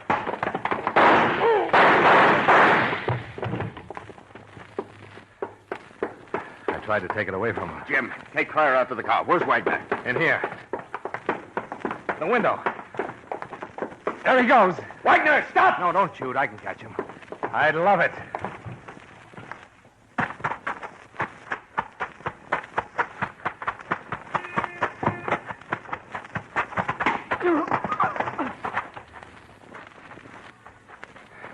Yeah, are you all right? Just skinned my knee. But Wagner's out cold. Oh, you idiot. Why? He might have had a gun. Huh? He could have turned around and blown your head off. Hey, I never thought of that. Well, just proves what I've always said. You gotta be crazy to be a hero.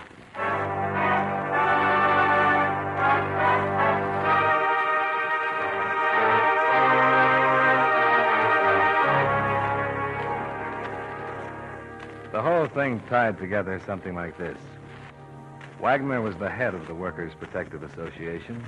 Pryor was one of the boys. When David Shayne told Pryor his brother was in California collecting evidence that would stop the organization, Pryor reported to Wagner, and Wagner ordered him to intercept the evidence Charles was sending from California and get rid of David. Wagner sprung Pryor, as we thought he would, and Stevens trailed him to Wagner just in time to save my hide.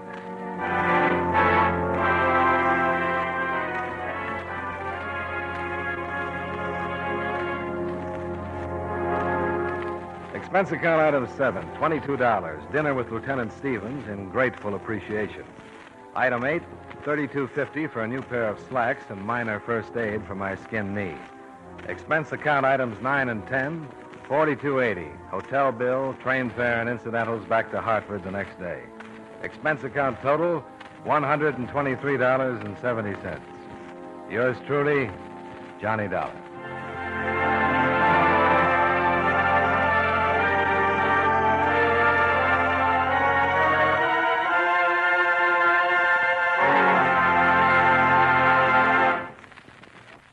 Remember, friends, wherever you are, whatever you do, enjoy chewing Wrigley's Spearmint Gum. That lively, full-bodied Wrigley Spearmint flavor is really refreshing. It cools your mouth, moistens your throat, helps keep you feeling fresh and comfortable. The smooth, pleasant chewing helps keep you feeling relaxed, too. So you naturally feel better, work better, get more fun out of doing things. Remember, too, Wrigley's Spearmint Chewing Gum is a refreshing treat you can enjoy almost any time and any place. Just slip a stick into your mouth whenever you want it. Do as millions do. Keep Wrigley's Spearmint Chewing Gum handy and enjoy it often, every day. That's Wrigley's Spearmint Chewing Gum. Healthful, refreshing, delicious.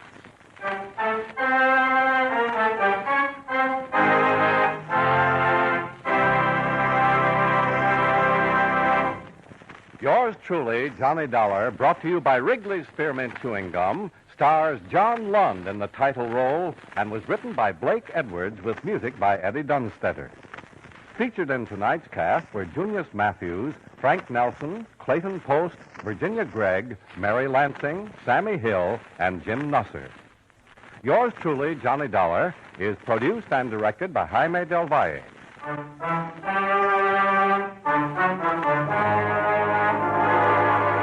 The makers of Wrigley's Spearmint Chewing Gum hope you enjoyed tonight's story of Johnny Dollar and that you're enjoying delicious Wrigley's Spearmint Gum every day.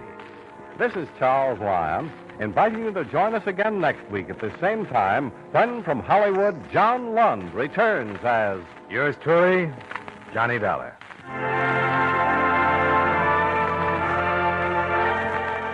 This is the CBS Radio Network.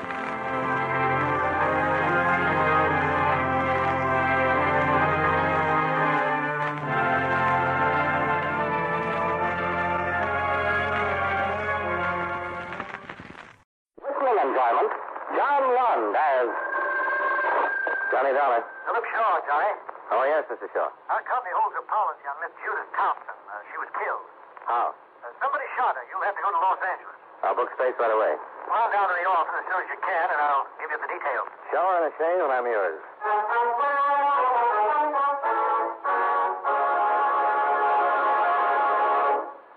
We'll return to our program in a moment. But first, I'd like to say a few words about jamming. And I don't mean Mother's Preserve. During wartime, it has frequently been the practice of an enemy country to jam our radio communications. That is, to cut into our broadcasting with broadcasting of their own so that our radio messages cannot be received with any degree of clarity. There was a time when our civilian radio broadcasts were jammed too, unintentional though it was. As you can imagine, it was quite a mess, and still could be. Can you imagine what would happen today if there was no coordination among our many radio and TV stations?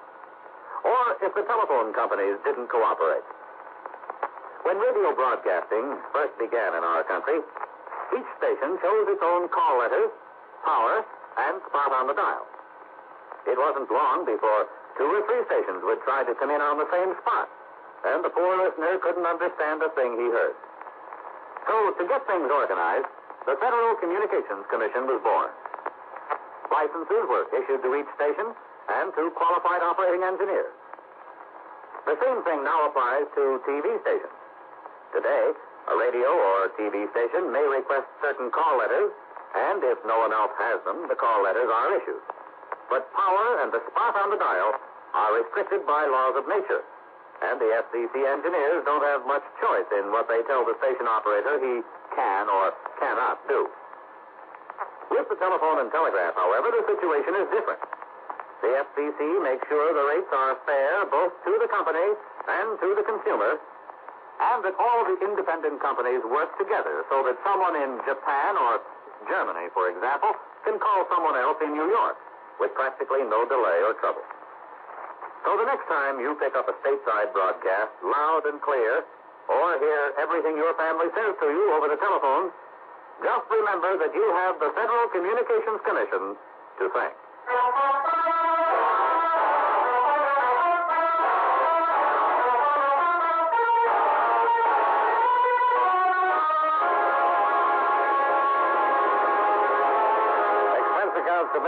Special Investigator Johnny Dollar to Home Office, National All Risk Insurance Company, Hartford, Connecticut. The following is an accounting of expenditures during my investigation of the Black Doll matter. Expense account item 1, $189.95. Plane fare and incidentals to Los Angeles, California. I arrived at 10 o'clock the morning of the 12th and went directly to Hollywood, where I registered at the Wentworth Hotel. Then proceeded to Central Division Homicide and Lieutenant Brickford. Got a teletype this morning that you were coming, Dollar. Supposed to give you all the help I can. I'll be glad to have it. Can you tell me something about the dead woman? Well, shot once with a 38 in the chest. Killed between 1 and 2, night before last. Any suspects? We've been checking on the people she knew. Talked to several of them. Couple, Mr. and Mrs. Lyon, a girlfriend, Miss June Fisher. She'd seen her during the day, but can't tell us very much. The Lyons hadn't seen her for several days. They couldn't give us any reason why someone might kill her. We've got some more names we've got to run down. Boyfriend, William Carnes. Works for Timken Aircraft. Test pilot. Girlfriend says Carnes and the dead girl started seeing each other about 2 weeks ago, but she didn't believe it was anything particularly serious. She was killed in her apartment. Yes.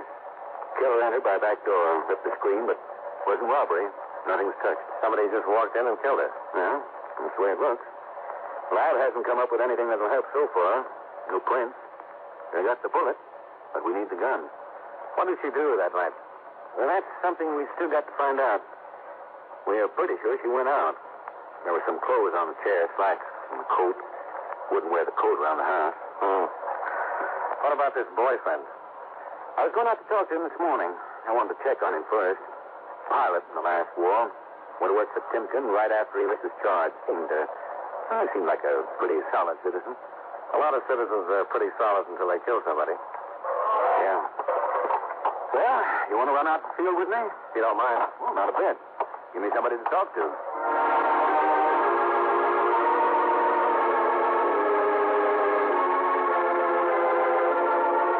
25 minutes later, we were driving through the gate at Timken Aircraft. As we passed the long, low line of gray buildings, I saw a plane sitting on the starting line. A bullet-shaped jet with stubby, swept-back wings. Inside the main building, we were shown into Mr. Rudolph Timken's big presidential office. Come in, gentlemen. Which is Lieutenant Brickford? I am, sir. This is Mr. Dollar. I'm pleased to know you. What can I do for you? Well, we'd like to talk to one of your pilots, Mr. Timken. William Carnes. Bill? Oh, certainly, but I'm afraid you'll have to wait a while. He's just getting ready to take up the XR-200. Is that the jet I saw on the line? Yes, it's a beauty. Well, thank you. We think it's the best. If you'd like to come out on the field, this test isn't security. The last 2 years we've been under wraps, but since we got the bugs out and the Army's given us a contract, would you like to watch? Oh, sure would.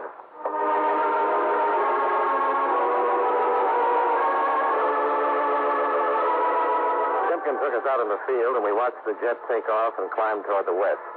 It circled, climbing till it was out of sight. We kept watching and waiting. A cool breeze was coming in from the ocean, and the sun was warm on our faces. Finally, we saw it. Here he comes. Can't even hear him. He's traveling faster than sound. So do you fly, Mr. Dollar? Only when I've got an expense account. How fast would you say he's going? You'd be very surprised, Lieutenant. Even the Army was.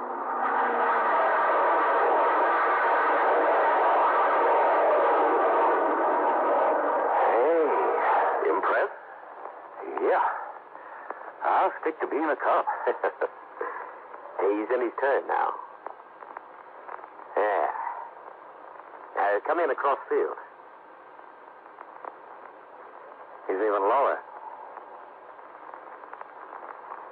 Here he is.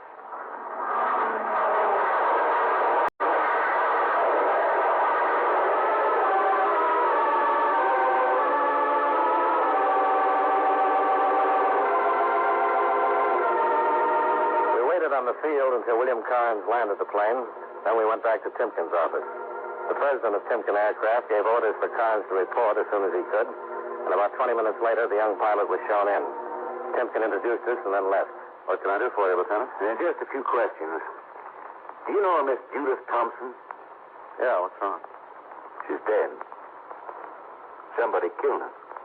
Killed her? Don't you read the papers, Bill? Yeah, well, usually, but I've been so busy the last couple of days. She was killed night before last. What did you do night before last? Stayed home. Any way of proving it? Well, no, I live alone. I just stayed in. You don't think I killed her? You've known her for about 2 weeks, haven't you? Yeah, I guess it's been about 2 weeks. She's a nice kid. Awfully nice kid. Sorry about it. And you stayed home the night of the 10th? That's right. All night? Well, you'll find out sooner or later. No, I wasn't her. I took her out the night of the 10th, the night I knew she'd been killed. But look, honest, I had nothing to do with it. Why'd you lie about it? Because I'm married. No, we're not living together. We're separated. My wife's living in Chicago now with her folks. Always kind of hoped we'd get back together, but if I got mixed up in a killing... You got mixed up the night you took Judith Thompson out? Look, I was lonesome. Judy was a pretty kid. I saw her about 6 times in 2 weeks. It helped. But I'm in love with my wife. I've always been in love with her. You can understand it, can't you? Sure. The night of the 10th, where did you and Judy go? To the beach. Went down on the pier and played the concession. When did you get home? I don't know. I guess about 11:30 or so. Yeah, somewhere about that time, 11:30 or 12. You go right home? Yeah, right home. That's true. Anything happened during the evening? Anything unusual? Unusual? Anybody following you? No. Did Judy seem nervous or anything? No, she was fine. She didn't act nervous or anything. Okay. Is that all? Yeah, for now. We'll talk to you again. All right, but I sure wish you wouldn't tell the papers. Tell the papers? What about me? Being the one who took her out that night. Would finish me for good with my wife. I wouldn't have a chance. Her family doesn't like me as it is. Why did you and your wife split up? My job. I don't really blame her. It's tough for a woman to sit around the house when her old man is flying new stuff. What am I going to do? I guess I love flying about as much as I do my wife. Just keep hoping she'll understand and... I don't know. It's a mess. Well, we'll see you later. Okay, Lieutenant. Nice meeting you, Mr. Dollar. Nice meeting you.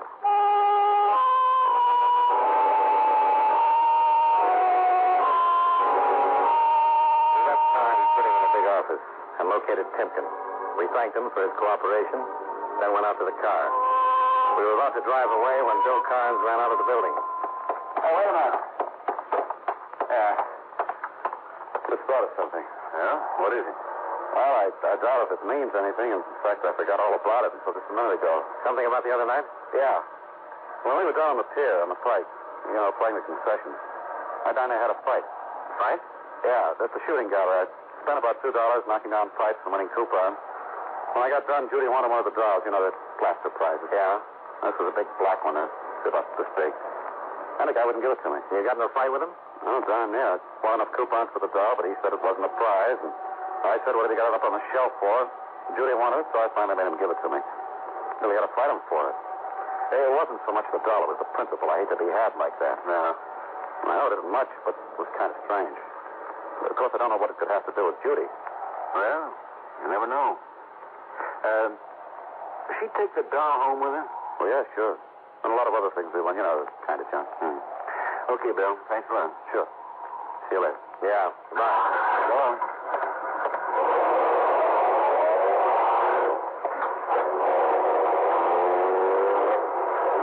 Funny. About the fight? Yeah. Said she took the doll home with her. Why? Wasn't it in the apartment? No. All the other junk from the pier was. I remember it scattered all over the dresser. Scattered? Yeah. But no big black doll. You were right. About what? That is funny.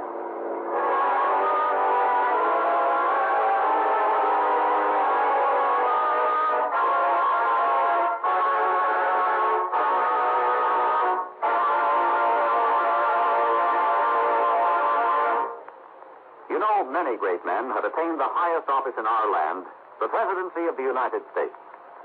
Can you guess the name of this man?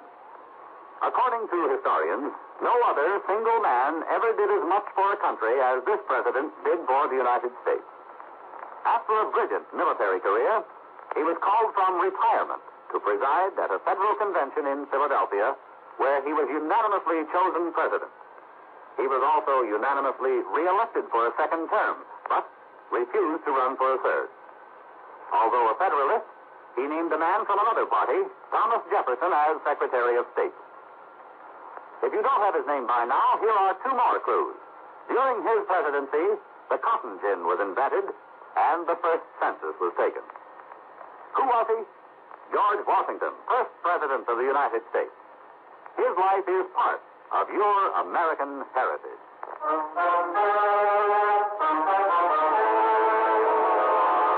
And now, with our star, John Lund, we bring you the second act of yours truly, Johnny Dollar.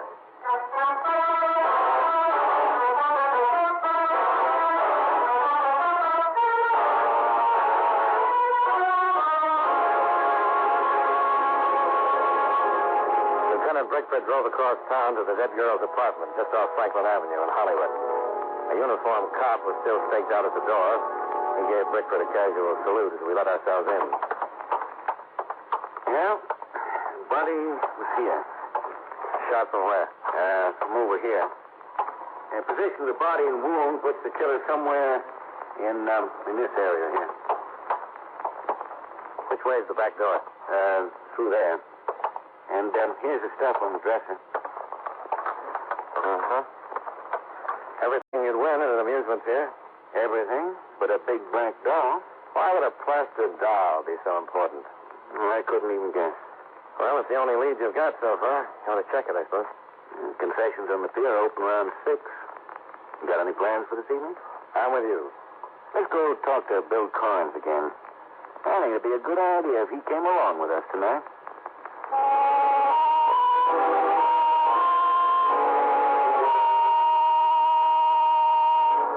We left the dead girl's apartment and drove back across town to Bill Carnes' home near the Timpkin Aircraft Factory. Bill met us at the door and showed us into an attractive living room. To find out any more about... about Judy? Not yet. We'd like to know some more about your argument at the pier. Well, I told you just about everything. It started over the doll. That's right. You're sure Judy had the doll with her when she went home? Well, yeah, I'm positive. Saw her take it into the house, had her arms full of that stuff we want. The doll was the biggest of the bunch. You can't remember anything unusual about the doll? Unusual? No? No, it's just a big black doll about this big, holding an ashtray. You'd know this guy again? Oh, sure, I know. He runs a concession. At least he was the only one there. Well, can you go down with us tonight? To the pier? Yeah. Yeah, sure. You think the argument had something to do with Judy getting killed? We don't know. But that black doll wasn't in her apartment. It wasn't? Well, I saw her take it in with her. Well, it looks like somebody else took it out.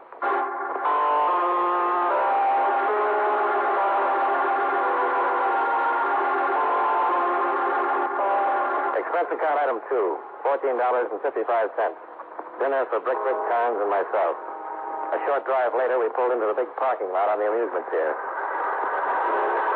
As we got out of the car, the roller coaster reached the top of the first dip high above us and started down.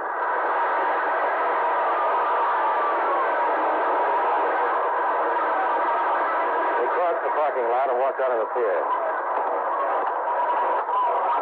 I haven't been down here in a long time. Where's the shooting gallery? It's down at the other end. We walked the length of the pier until we reached the shooting gallery where Bill had won the black doll. All right, step up and sign that up. The man running the concession was in his late 40s, short, stocky, and bald. We stopped a few yards away. That's the man? No, he's not the one. All right, come on, boys. Turn it up. There's 6 cents for a quart. What can we win? Anything on the shelf. On the top shelf, one just like it. How about the big black doll? Sure, but you gotta hit all the clay pipes. Well, go ahead, darling. Aren't you gonna try it? Well, if you don't hit them all.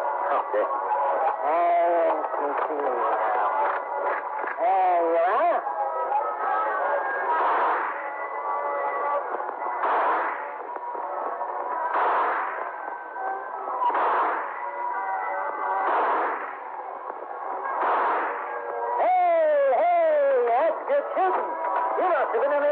Something. You really knocked them down.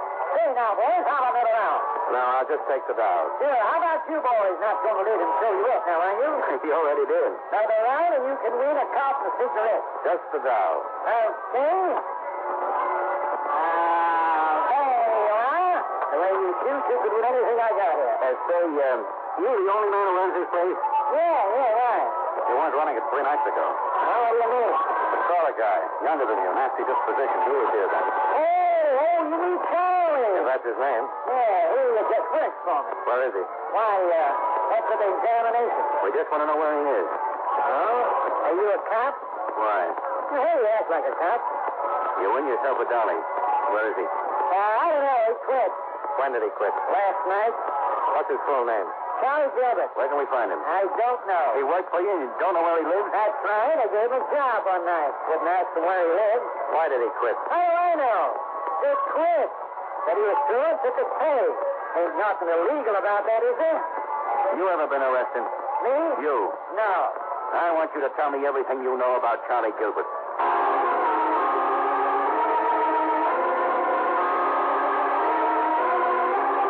Rick and I questioned and cross-questioned the manager of the shooting gallery. He said his name was Virgil Wellman, but he'd never seen Charlie Gilbert till the night he'd hired him 3 weeks before. He knew very little about the man, but readily admitted Gilbert had a bad temper. He swore he didn't know where Gilbert lived or what he did in his spare time. Well, we left the pier and drove Bill home. The lieutenant dropped me off at my hotel.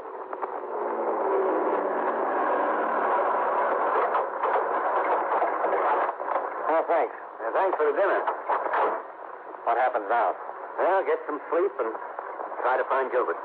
Well, you got a pretty good description. Yeah. I'll put out an APB and take the mugs. Just might have a record. I'm going to check on that guy at the shooting gallery, too. I think I've seen that face somewhere. What are you going to do with the doll? Have the lab look it over? Bet you don't find anything. Then I'll give it back to you. You want it. Gee, thanks. It's just what I always wanted. It's nice, isn't it?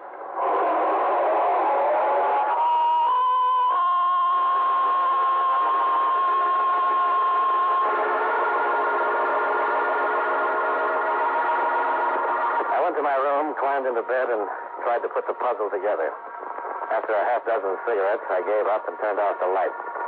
I felt as though I'd hardly fallen asleep. Okay. Yeah. All right, sure. Johnny Dollar. This is Blakeman. Oh, right. Hey, what time is it? 2 o'clock? Goodbye. Hey, wait a minute. Something important. Okay. Let me wake up. Well, this will wake you up. About an hour ago, they hauled a man out of the ocean. Been shot twice. About 36 hours. Who is he? I don't know. No identification.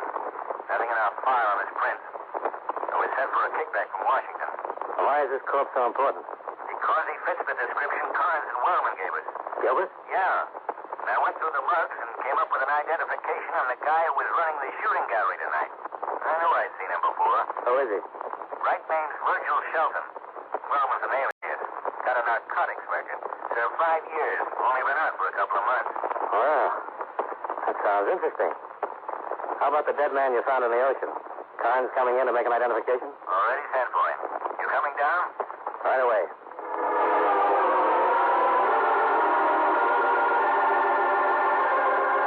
Expense account item 3, $2.60 cab fare to the city hall. Where I went directly to homicide and Lieutenant Brickford. Carnes had not yet arrived, so Brickford showed me the mug and record on the shooting gallery owner, then took me down to the morgue. The man they pulled out of the sea certainly fitted the description of Gilbert. Shortly afterward, Carnes was shown in to make the identification.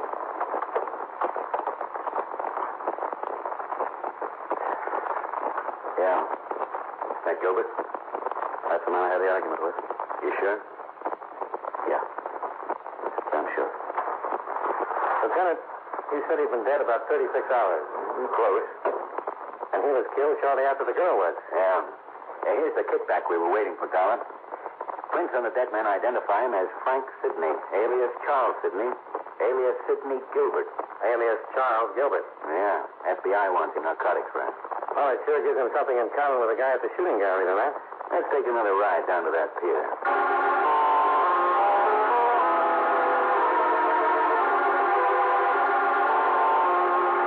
Well, we had our first positive connection. Both of the men who worked at the shooting gallery had federal records and were wanted on narcotics raps.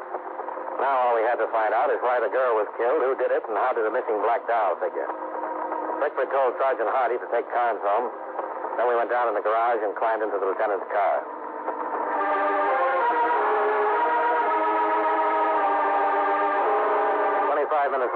back at the amusement pier. The concessions were all closed. The entire pier was dark except for a few work lights at the entrance. We walked to the shooting gallery and stopped. Could be a front. Yeah, it could. The lab find out anything about the doll? No thing. Well, remind me to give it to you. Yeah, I'll tie a string around my finger. Yeah, let's take a look around back. You know, I got a hunch. About the doll? Yeah, probably the same one you've got. Suppose the doll Carnes had the argument about was supposed to be picked up by a particular party, expected about the time Carnes arrived. Yeah. That dog you won tonight's hollow. Big space. Could hold a couple of bindles. Nice way to pass the stuff, huh? Oh, hold it. Boat coming in at the end of the pier. Come on. Let's take a look. You got a gun? Yeah. Might just be a fisherman. Might, but I doubt it.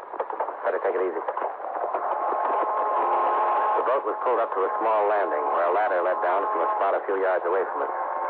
We got down on our hands and knees and crawled to the pier railing for a better look. Below us, we could make out 2 men in the boat and 2 on the landing. One of the men in the boat stood at the wheel while the other passed a large crate to the men on the landing. Okay, remember this is the last boat for a while. The contact the other heat off. The wall's getting a little too nosy. Recognize him? Our friend from the shooting gallery. They're coming up. Take it easy with this. Okay, hand it up. Okay. Okay. Now let's get out of here. We gotta be in Fresno by 7. Hold it right there. Look up. Look out.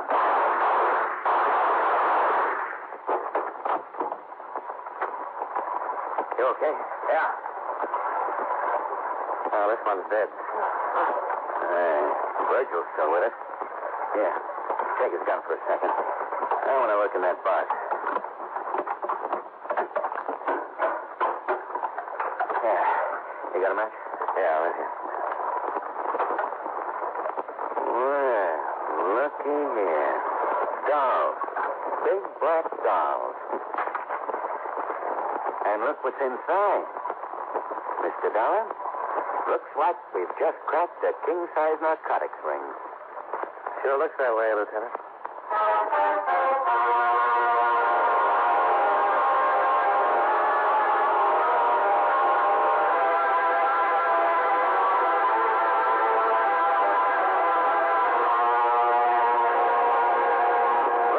Lived long enough to tell us the whole thing. Once a week, one of the big black dolls was passed to a pickup. The night Carnes had the argument was one of those times. Gilbert knew he couldn't take a chance on a fight that would bring the police, so he gave Carnes the doll, closed the shooting gallery, and followed. Judith Thompson surprised him in the act of stealing the doll, and he had to kill her. Virgil Wellman knew Carnes would be able to identify Gilbert, and with a murder, the police would be sure to investigate. So he killed Gilbert and dumped him off the pier.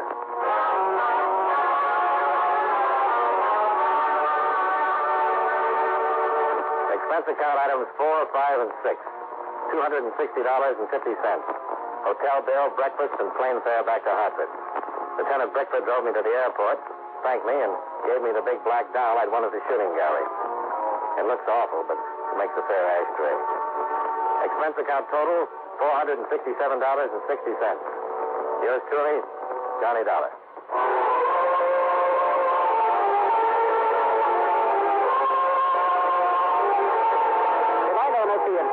We've been listening to some of the best in radio drama with Suspense and Johnny Dollar. Be sure and join us again tomorrow night at the same time, 9:05, when at the end presents My Favorite Husband and the Great Gildersleeve.